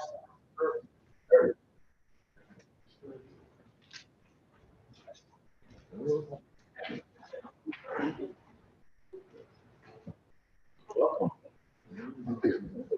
Your name and address for the record, please. My name is Herbie Townsend, and I live at 265 Dunk Rock Road in Guilford. You a little closer to the mic, sit down? Can I pull this down? You can pull it down again. You can even slide the mic closer to you. How's it now? You can even just move the actual mic Oh, closer. okay. Yeah. And you can pull it up. Okay, well, thank you for letting me speak tonight. I've got something to read, which I think is going to last exactly 3 minutes. I'm in favor of the RS3 zone. I think this change will help to preserve special heritage properties in New Haven. And although Rainier may be the first, hopefully not the last one is the change.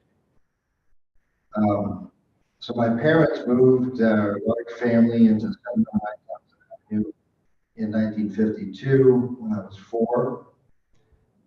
And I am the 8th generation of Townsends occupying Raynham.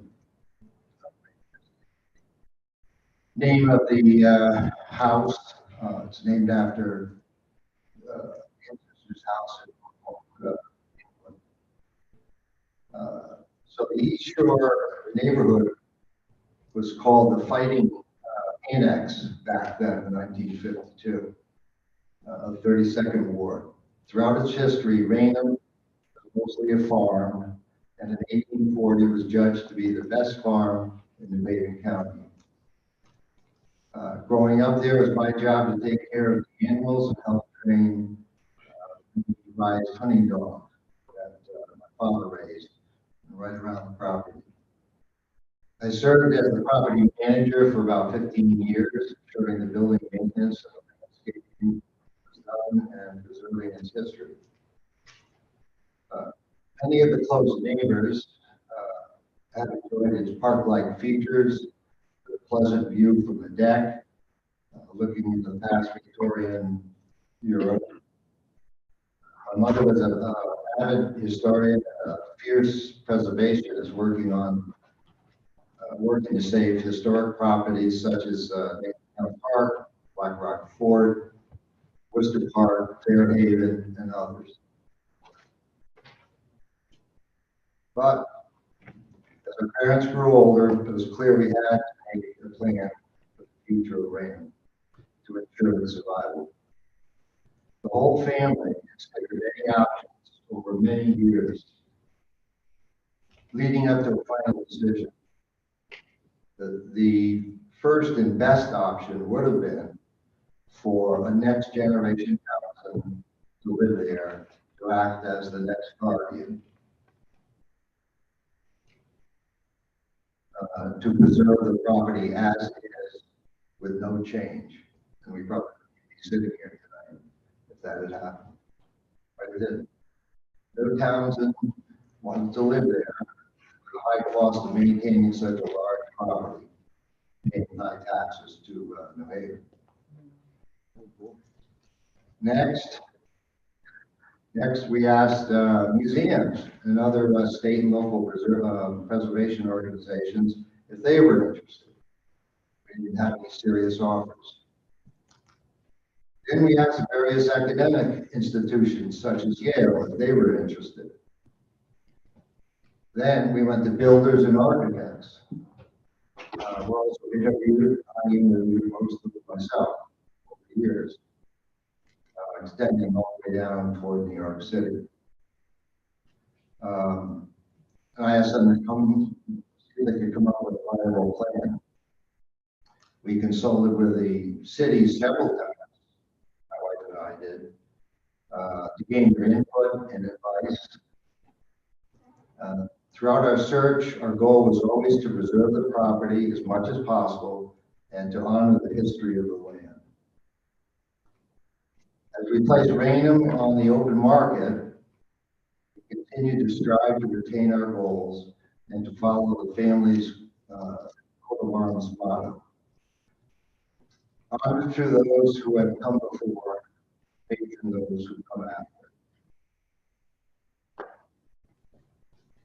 As the East Shore grew in the early 1800s, the city honored Rainham's history by naming many of the surrounding streets for our ancestors. Townsend Avenue, they're all named after our ancestors who had settled the land. In turn, the family deeded its East Shore waterfront land to the city exclusively for a public park, protecting it from growing industrial development, which was happening at the time. Carlos Cove wanted to extend all the way over the harbor. So I think the city and the neighborhood continues to benefit from that park, to have that park. So I have faith in Chuck and his partners. Their goals align with mine. They live locally and are working very hard to preserve where possible and retain the features of the park benefiting the neighborhood. And they're definitely concerned, even though we've heard otherwise tonight sometimes. He's really focused in on the neighborhood because he lives there. So he has skin in the game. So, but preservation comes at a high cost. So an RS3 zone would help their efforts by allowing more flexibility to its use.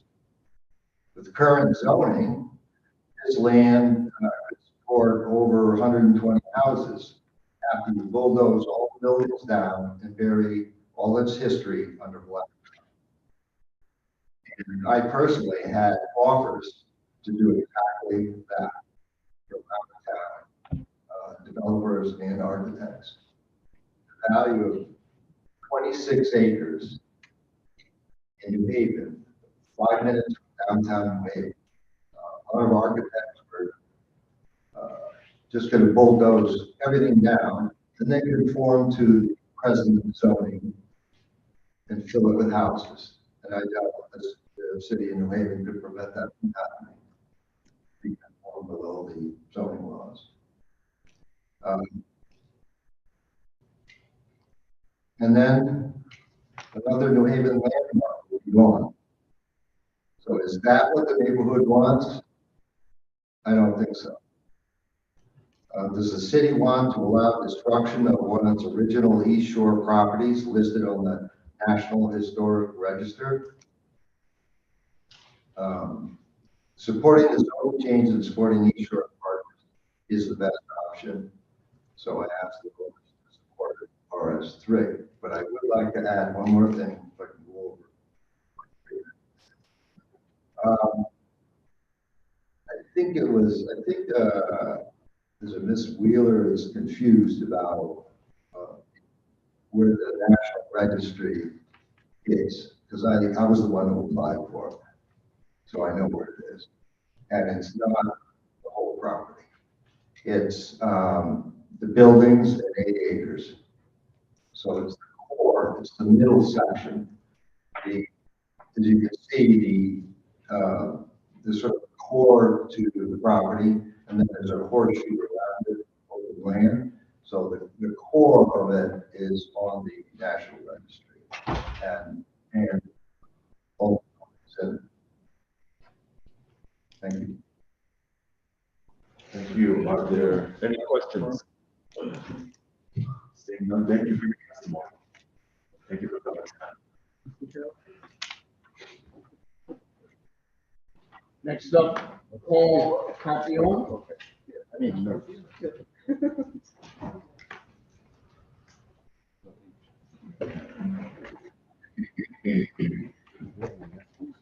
Welcome, it's good to see you tonight.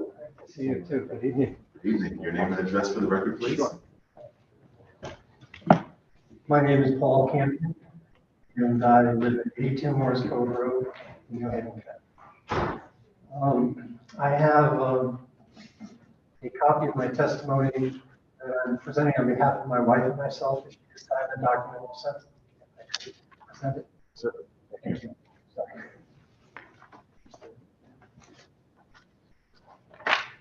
Okay, mask on.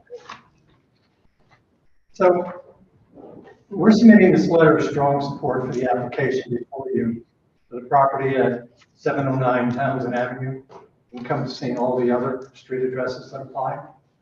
The former Townsend estate, the plans for the refurbishment and use of the historic home and development of the land will provide an outstanding continuation of the street of the property and a once-in-a-lifetime opportunity for new residential homeownership in our wonderful city and neighborhood.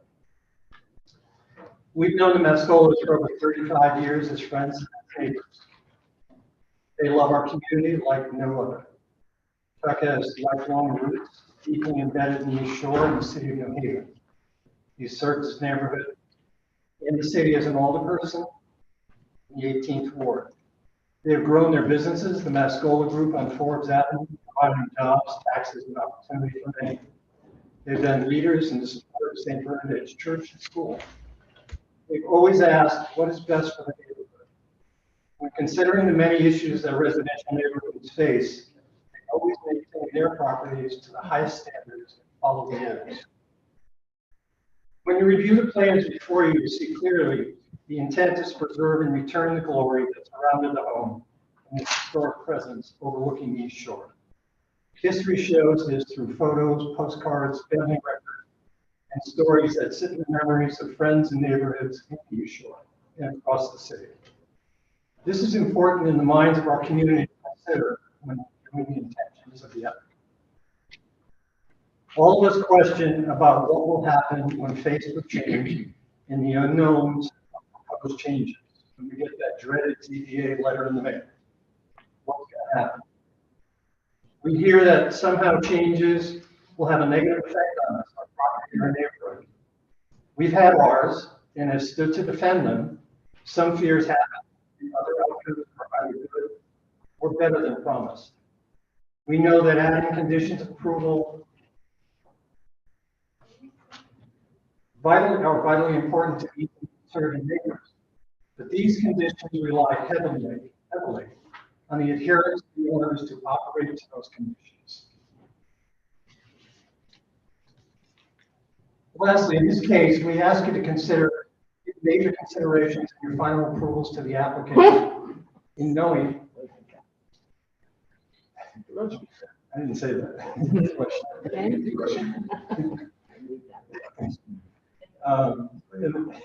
Can be assured that we'll achieve the highest standards in protecting the quality of life in the East Shore.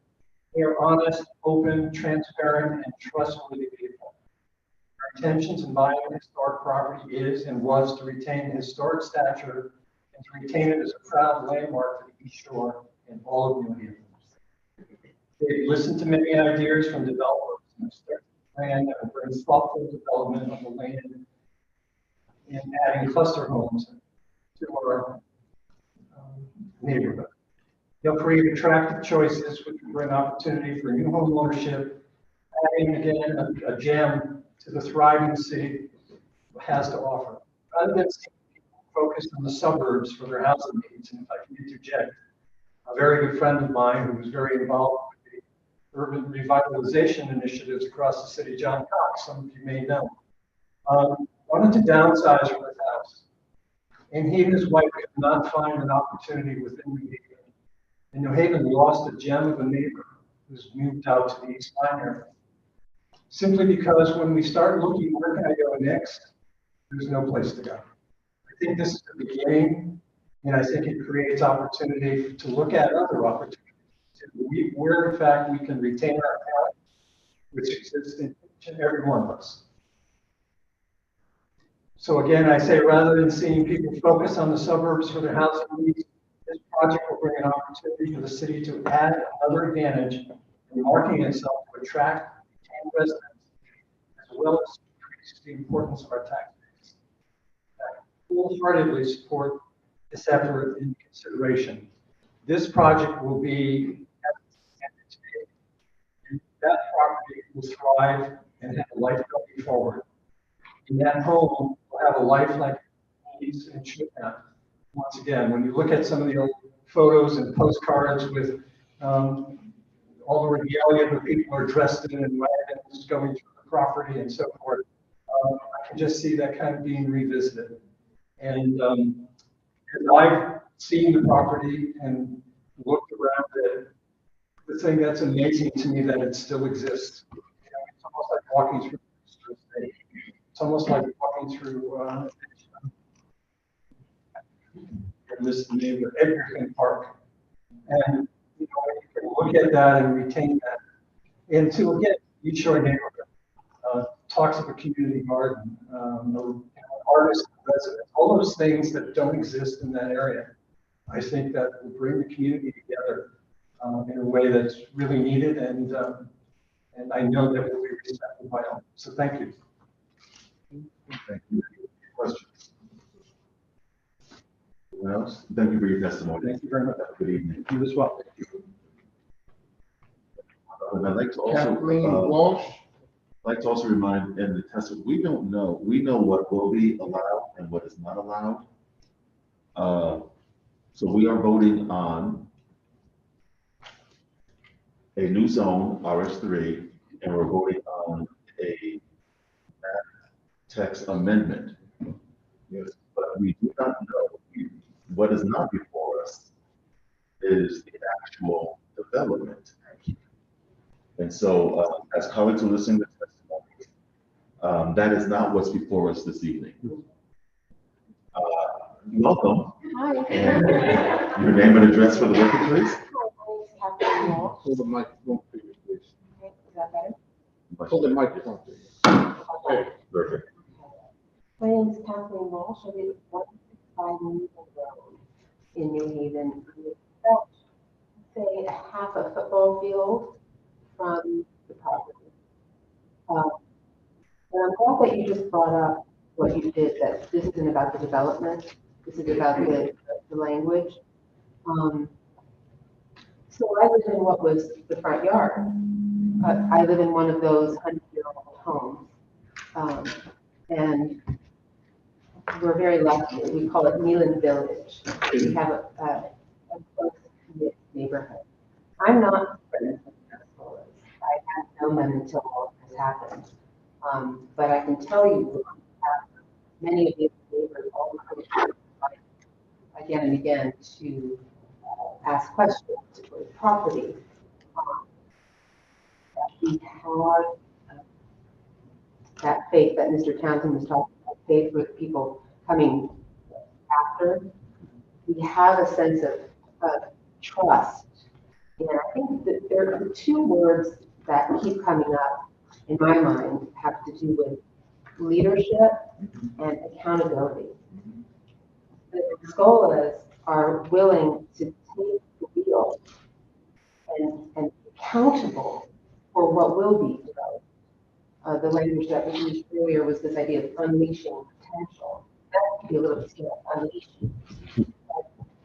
What we're doing, I hope, is opening up the ability to have our community become even more connected in a landscape that, instead of trying to create it, it's already there.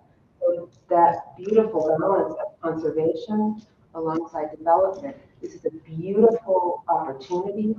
And I think what we have are people who are deeply committed to the process and to the neighborhood. I live, I think it was 70 or 80 leases. No, I forget. It's under 2 minutes, door to door. My door to their door. And what is going to happen there is going to affect the quality, the daily quality of my life and my neighbors. And we have, all of us who get together and talk and actually go up and tour and listen and present what our thoughts are. We have a sense of hope and trust for what will happen and what will allow this property to be maintained and for us to be able to participate in it. So anyway, thank you for letting me come up and share, and thank you for making that point about this isn't our development. We believe that when that time comes, that we're going to trust their judgment. And I think that that's a key bit. Thank you so much. Thank you. Thank you for your testimony. Any questions? Okay. Do we have anyone else older? Yes, sir. Good. Fitzroy Keegan, I think it is. Fitzroy Keegan.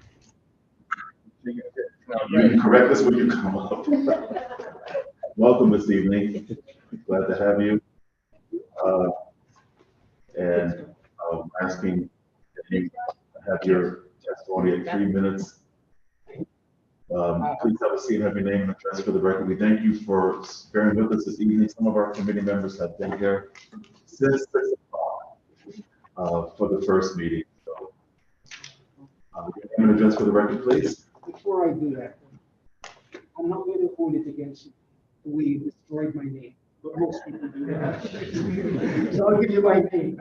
My name is Fitzroy Nicolette, and the address is 757 Townsend Avenue. What used to be part of the town.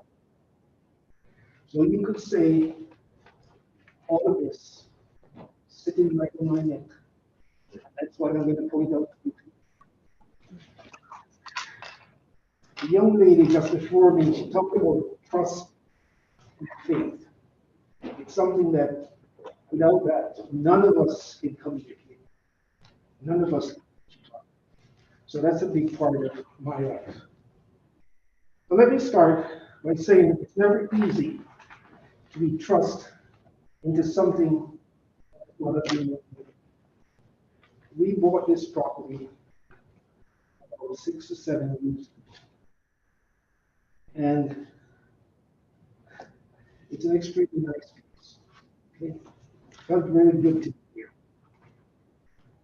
But I'm here today, I don't know any of you, but I'm hoping that you can take what I'm saying and evaluate it and come up with a decision that's really meaningful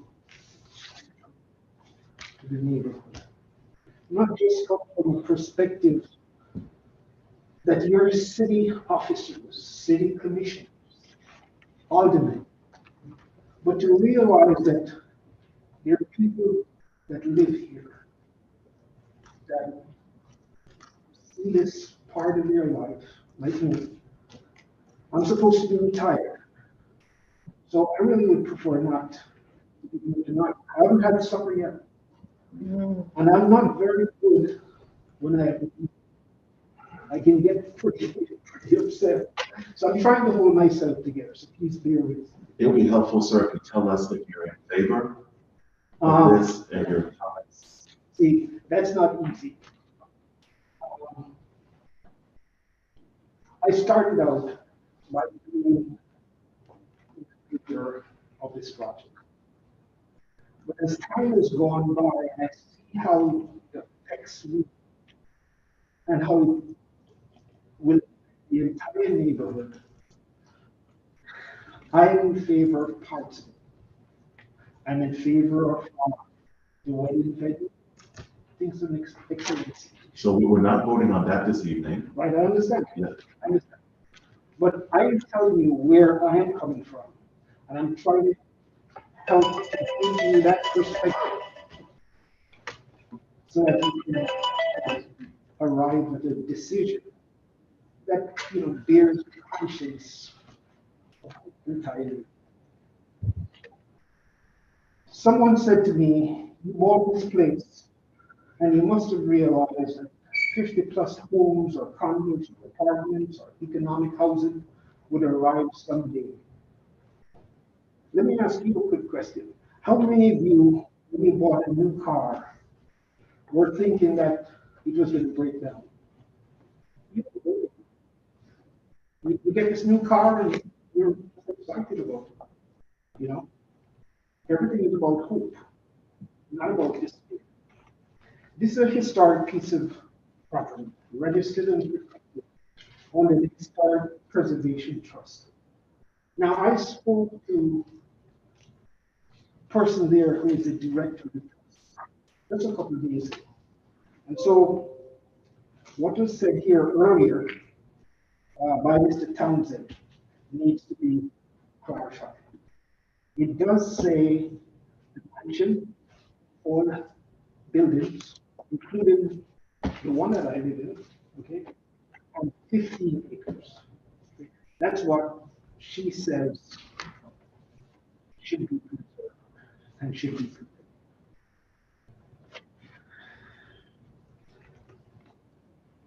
Okay, so once you've heard what I have to say, I'm hoping that you proceed with some type of caution and prudence and courtesy, and be willing to examine and analyze all of the actions that you're going to take. I'm from the old school. Usually, you look to see what is going to happen, and you examine it before you make a decision. I feel, and I could be wrong, that it seems things are just jumping very quickly, and it almost implies to me that the decision is already made. I'm not questioning the credibility, but that's how it appears to me from either. I'm moving on. My neighborhood, I believe, is endangered. My house is endangered. Just the same as the wildlife in the area, the deers, the raccoons, the turkeys, all of them are endangered by this problem. My home is over 150 years old, and it's going to be landlocked by these modern units, creating a kind of a stockyard effect, a prison-like surrounding barrier. We've extended your time out of courtesy because we want to hear what you have to say. Right, I understand. But we do want you to stay germane to what we're voting on this evening, which is not the actual proposed development. I understand and respect, and I'm trying to condense what I'm trying to say. But I would also appreciate if you understand where this is your job. This is my life that is being threatened right.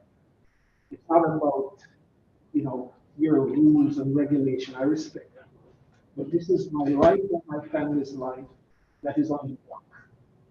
And I would appreciate if you'd recognize it. We are extending you the courtesy to continue. Please give us your final statement.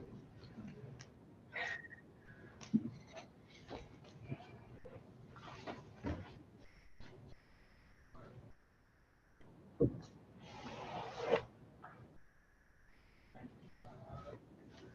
In everything, there's risk versus benefits. And I hear people today talking about the benefits. There's a lot of risk. And I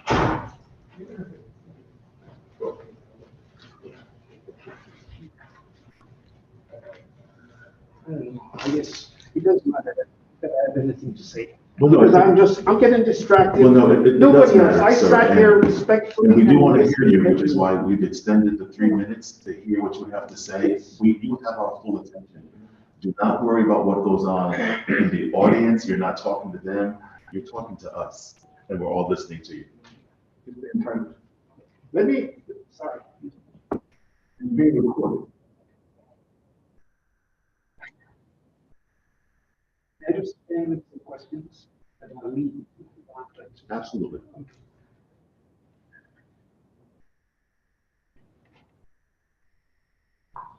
Before this rezoning change is accepted, will it go before the entire board of office?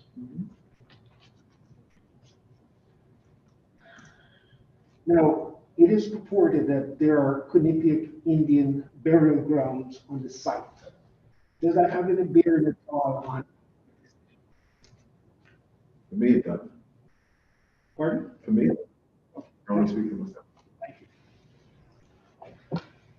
Okay, during the discussion by a church Yes. Who I admire you. I heard my address, which is 757 Townsend.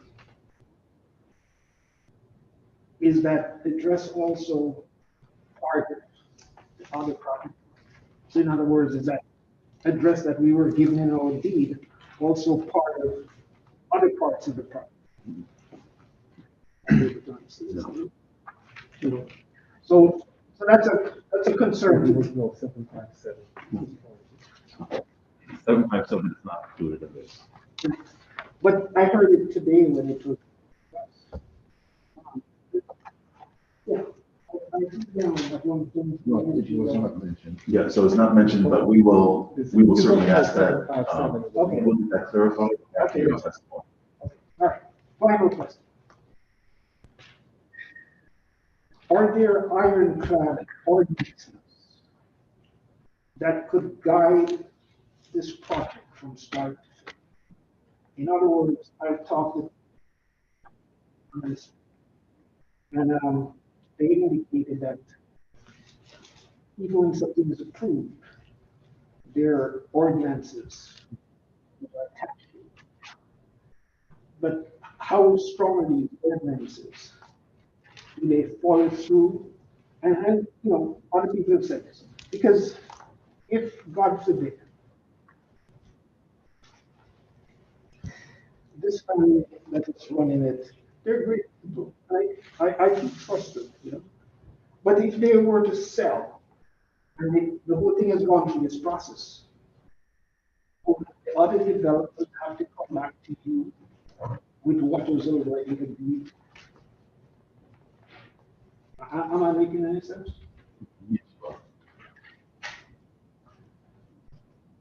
It's not typical that we answer questions during a It's public not. portion, It's not, I don't want to take it.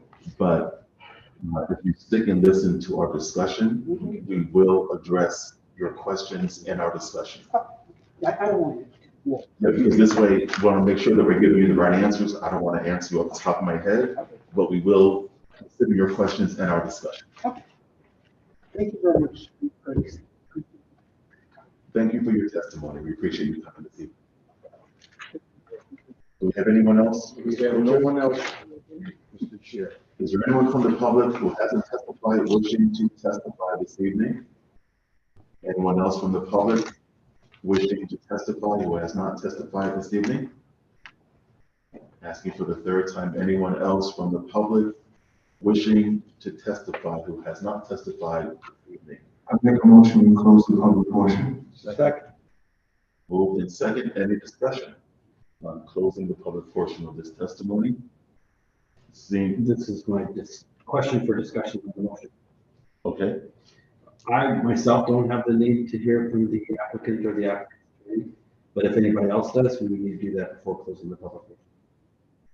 You're absolutely right. I didn't consider that we would have any questions for the attorney or the applicant, but before we do close the public portion, do colleagues or this committee feel that there are any questions for the attorney, city staff, or the applicant before we close the public portion? Because once we do, our discussion is among ourselves and we will not address anyone that I just mentioned, the attorney or city staff. Are we all clear with any questions? We're all set. Are we ready to close the public portion? Alder Rodriguez? Yes, it's just in reference to the invite of the neighbors, in reference to the changing of the ordinance. We had indicated, it was indicated that within the 200 feet, the 500 feet, they were not invited, but only friends from one of our individuals that came to testify. I believe it's 200 feet within, the chair. We could certainly, yes, sir. We could certainly ask the applicant to address that, but I also think that what's required is only a text amendment. And I've heard testimony multiple times as to what those Lewis was getting. So I'm fine with asking the attorney to give that information, but I can also provide it during deliberations. What's your preference, Alderman Jacobs? Would you care to hear from the attorney, or would Commissioner Marchand's testimony or discussion be suitable? From the colleague on city plan, Marchand is fine, thank you. Okay, great. So we are still in the process, we're in discussion on whether we should close the public hearing. This has never happened before. I can think of, but this is the creation of a new zone, and we want to make sure that colleagues are secure in this process. Well, we are in discussion. The colleague has indicated that she would be satisfied with Commissioner Marchand talking about it in discussion. So if that is sufficient, then That is sufficient. are there any more? Is there any more discussion on closing the public hearing? Okay, seeing none, all in favor say aye. Aye. Any opposed? Any abstaining? Okay, the public portion is now closed. We will now entertain motions. Mr. Chair, I move item 1. Second. Have been moved and seconded.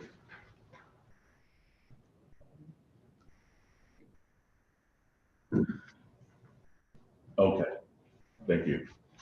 Where was I? Have been moved and seconded. Discussion. Alderman Marchand. Thank you, Mr. Chair. Before I go on the record as to my opinion on the text amendment, there's a couple of things I'd like to say to help the discussion. The first is there are different kinds of notice requirements for different kinds of zoning matters. When there's an item for the BZA, which regards a particular zoning application, a particular development application, then there's a required notice to abutters within 50 feet of the property, 200 feet of the property. Right? And so when there's an actual project that's being discussed before the city planning or the BZA, then notice to abutters must go out. When there's a change in the regulation, like a map change or a text change, then it suffices simply to properly notice the meeting in a well-circulated newspaper or publication in the area, which was done in this case. So there's no required notice to abutters of any particular distance or regulatory things like a text change or a map change. Now, should the property owner decide subsequent to what we do tonight to submit a development application, then there will be likely notice to abutters for whatever approvals are sought. But for just changes like this, where we need to change the text of the code or the map, then you just have to publicize the meeting in a paper record for the community. So anything that the applicant did to talk with neighbors about a vision for a potential future project is we should recognize that as a positive and good thing to do, but it's not required to do for this particular action. So all of them required notifications for all the requirements for that. Notice to abutter will come later when there's an actual development being discussed. I also just wanted to address a couple points that came up that are kind of our factual points that I think it's important to point out. One of the members of the public talked about a conflict of interest. I don't see a conflict of interest in this case. It's quite frequent that people who have ideas for particular proposals go to the city planning staff and ask for advice on the best way to proceed. That can lead to many different outcomes, but one outcome it has led to in other cases is a proposal to do zoning amendments, PUDs, PDUs, certainly text changes and map changes, and that happens. But the important role, so the city staff engage with applicants all the time, including people who go for site plan applications, right? The city staff are there to help guide those folks in understanding what's required of them and what's possible and what's not possible. That kind of collaboration is quite commonplace.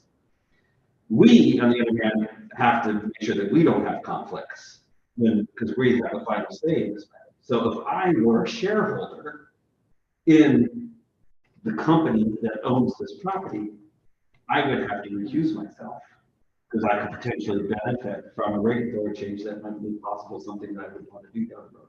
If I'm, as a city plan commissioner, I could not sit on a site plan review of a property that I owned, right? There are certain things that are clear that we can't put ourselves in a position of conflict. But in this case, there's no conflict of interest. And none of us is in a position of having any kind of pecuniary or monetary, we have no family relationships with the people on this property, so none of us is in conflict per se. So I just wanted to make sure to say that. And the last thing I would say is that one of the applicants worried that granting the map and text change would somehow make the property in question more flippable. And that could happen under certain scenarios. I recall very clearly in my mind a project between Whaley Avenue and the West River in a flood zone that went quite a many rounds in the site plan approval process, was subject to a lawsuit. And the owner and applicant said on the record, I just want to get the development right so I can jack up the asking price for my property. Right? So it does happen that getting certain kinds of approvals might make a property more valuable. Well, we heard testimony tonight, which I think is definitely true, that the property in question is developable right now. And in fact, probably more easily and readily developable by clearing the property of all existing buildings and plopping down a bunch of single-family houses. So from a man, if you're just interested in quick money, why would you go through this path? Because it's got more approvals, it's got more intricacies, it makes possible certain kinds of development, but they're harder to accomplish and not necessarily more remunerative either. I mean, the upkeep of a very old home is not it's not where you go to make a profit, because those things take a lot of money. So I think we should just understand from my experience looking at how development happens in this city and how our approvals interact with developments and property values. What's the question here is a vision for how to have a different pathway for developing the property in a way that preserves its historic character and other values, but profit isn't really front and center here, because bulldozing the property and putting it into the family homes would be the quickest way to make a short buck. And that's allowed. So I encourage colleagues not to be too worried about conflict, not to be worried about flippability, and to rest assured that the requirements were definitely adhered to. Thank you, Mr. Co-Chair. Thank you, Alder Marchand. Is there any further discussion on item 1? Alder Wingate. I think just a general knowledge. This general knowledge for myself at this point. Is this special exemption? Is it the first of its kind, or is this, normal, right? Is this a normal way of doing business? Change the ordinance? Is this the first of its kind or not? I'll yield to Alder, and so just so that, and this is unique because we have 2 committees coming together to discuss this, where this would normally just be before the legislation committee. And so I think that this discussion is very important for the 2 committees coming together to discuss this. And so for that answer, I would yield to our city plan commissioner / Alder, Alder Marchand. Thank you, Mr. Co-Chair, and thank you, Alder Wingate, for your question. I've been, like you, I've been on this board for more than a decade, and I've been on the City Plan Commission and the Legislation Committee that entire time. And so I can say through some experience now that we have made numerous text changes to the zoning ordinance, and we make numerous map changes to the zoning ordinance. The the attorney mentioned of the BA2 zone, which is something that I was heavily involved in because and so was all the Perla, it pertains to Westville Village. It's the only place where it's been implemented so far, although we have hopes that other places it might be implemented. I was very much involved in the creation of the BB3 zone, which is a vision of a downtown high density zone that would be involved with medical facilities and clinics. We recently amended that new zone to give bonuses in height, in recognition of more open space allowances and higher environmental standards. We have done a lot of cleaning up the map and dealing with former industrial zones that are no longer ever going to have industrial uses on them. And so we've changed some of those industrial zones from heavy industrial to light industrial to other kinds of zones, commercial zones, for example. So, you know, the zoning map is a snapshot of the picture of time. And a lot of that map was drawn a long time ago, and the economy is changing, and the built environment is changing. So over time, we've got to make amendments and updates to that map, as well as to the text, to make sure that we're moving in a direction where we think positive and fruitful development can happen. We make a lot of amendments to our zones to lower parking requirements downtown, for example, because of where we think things are going. So yes, we've done this a lot. Any further discussion? Alder DeColo. Thank you, Mr. Chair. As this stands in Ward 18 and the progress of all this discussion, this has been a very hot topic in Morris Grove. I stand in favor of this as it stands with this text amendment on this first part. I have walked this neighborhood constantly. I knock on doors, people talk to me. I brought this to the attention to our residents that felt they didn't hear it, but I called and I talked to Mr. Muscola and the partners, letting them know what I'm hearing. And they have worked towards trying to find a happy medium with this community. As of right, they could tear this down and build 100 homes on it. As of right, they don't even have to be in front of us right now. What they're trying to do is trying to save the integrity with this text amendment and map amendment. Try to keep it somewhat in a more friendlier, fitting mirror of the rest of the community. That's why I'm in favor of this. Thank you. Any further discussion? Alder Marchand.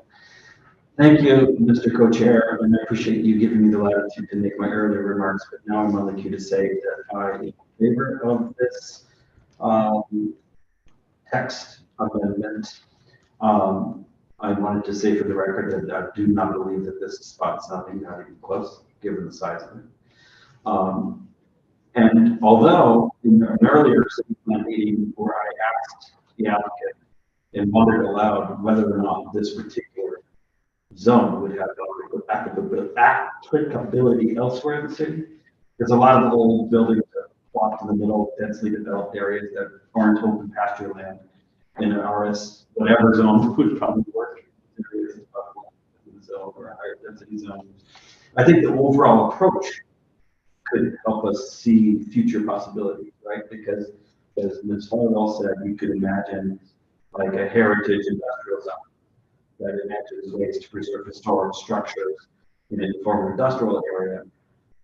Imagine kind of a complement of uses and both and size standards that would make more development. So I think the idea of taking the zone that it's in and adapting it to create possibilities is a model and an approach that perhaps we could imagine out of the rest of the city. The one example that I think that would have been helpful maybe years ago is Edgerton Park.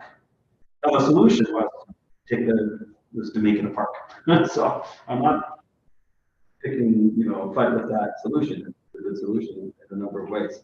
But there's a former big estate, which is no longer there, on a huge property. If they had a heritage mixed use zone, residential zone over there, perhaps it might have gone a different way.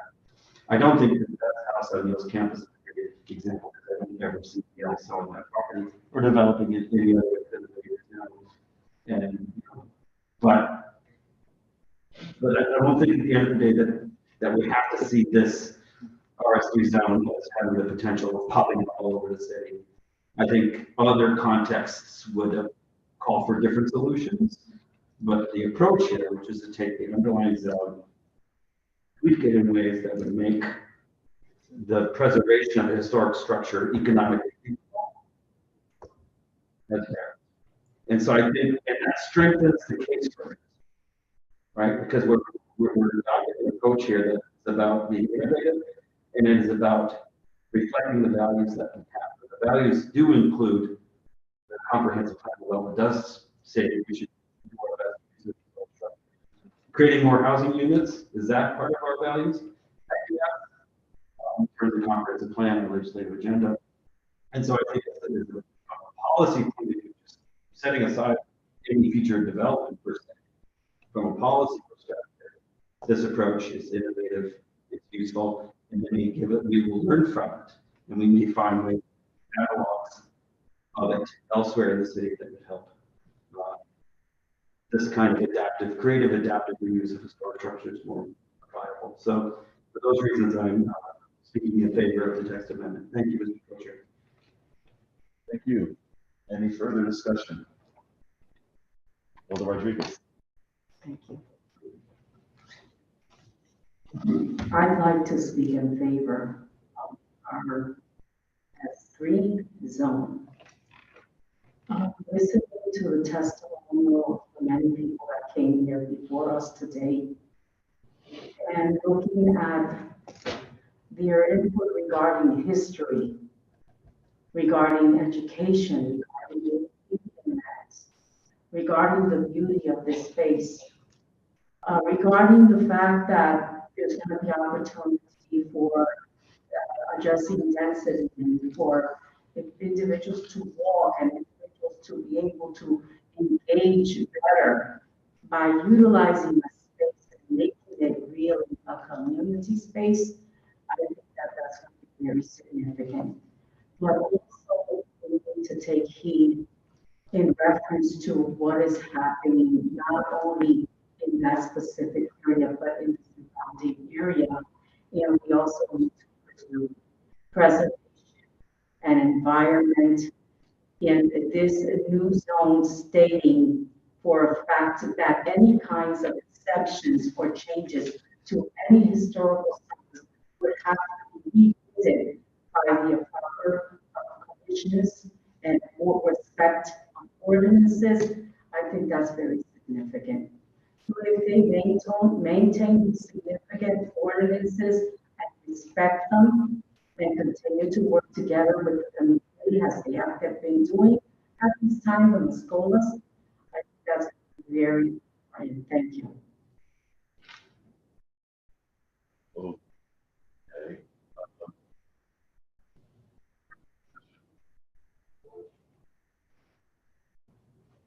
My only concern is the part that there is nothing in this ordinance, text amendment, that specifically states the preservation of historical buildings. And so I will be giving that some thought between now and our second reading for a possible amendment on the floor. I do want to comb through the ordinance some more, because in reading it, it's easy to miss something, and maybe that's something that I've missed. But overall, I am in favor of this, and so I want to read it again, since it's the last one to have discussion. And so we're not voting on the development. We are not voting on the solas. We're not voting on the towns. We are voting on a text amendment to add section 12.5 RS3 Special Heritage Mixed Use Zoning District to the text of the New Haven zoning ordinance as a new zoning district. That's what we are voting on item number 1. So we'll have all who are in favor of passing this favorably to the Board of Alders signify by aye. Aye. Any opposed signify by nay. Any extensions or abstentions? The item will be passed to the board. Mr. Chair, I'd like to move item 2. Second. Has been moved and second. Is there any discussion on item number 2? Alderman Marshall. Mr. Chair, the properties listed in the text amendment are the most logical place to have the new text to be applied. For example, it would not make sense to public dense business zone or industrial zone. It makes sense to have it in the place where the surrounding underlying zones are as too. The ideal place in the map of the neighborhood to implement the new text. And so I recommend colleagues vote in favor of the motion. Thank you, Mr. Co-Chair. Thank you, Alderman Marchand. Further discussion, Alder DeCola. Thank you, Mr. Chair. Yes, I'm in favor of this map amendment. I walked and talked to many people, and I explained the detail of what was going on just right now. They understand that there'll be other meetings and other engagement, public participation on whatever is developed here. Everybody that I talked to was in favor of saving this mansion in the gems of New Haven. And that was 100% of saving this mansion in 709. So I stand in favor, and I'll be participating in many more meetings on this going forward. But I stand in favor of this and heartily endorse this going forward. Thank you. Thank you, Alder DeCola. Any further discussion? Okay, so let me state what we're voting on. And so this is a map amendment, so we're changing the designation of the following properties. It's 701 Townsend Avenue, 709 Townsend Avenue, 725 Townsend Avenue, and 745 Townsend Avenue from its current zone 2 and RS3. Did I say that correctly? That's where we are? Okay. I haven't had dinner yet either. Make sure that we're saying that right. Okay, so this is a map text amendment for the properties that I just mentioned. And it gives these properties, once this passes favorably to the full board, it will allow these properties to be developed under the specifications of an RS3. Okay, all those that are in favor of what I just said, please signify by saying aye. Aye. Any opposed, say nay. Any abstentions? The item will be passed to the full board favorably. At this time, I'll make a motion, we adjourn. Is there any discussion on adjourning? No. Being none, we are all in favor? Aye. Any opposed?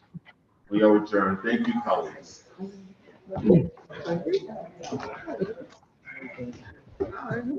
Welcome to the legislature. How appropriate this is, but thank you, Alder. Thank you. Lovely white Marcel is the other half. Gentlemen, thank you. Pleasure meeting you. Thank you. Thank you, sir. Pleasure meeting you. Great meeting. Thank you for coming. Wanted to say one more thing. Yes, sir. I like your idea.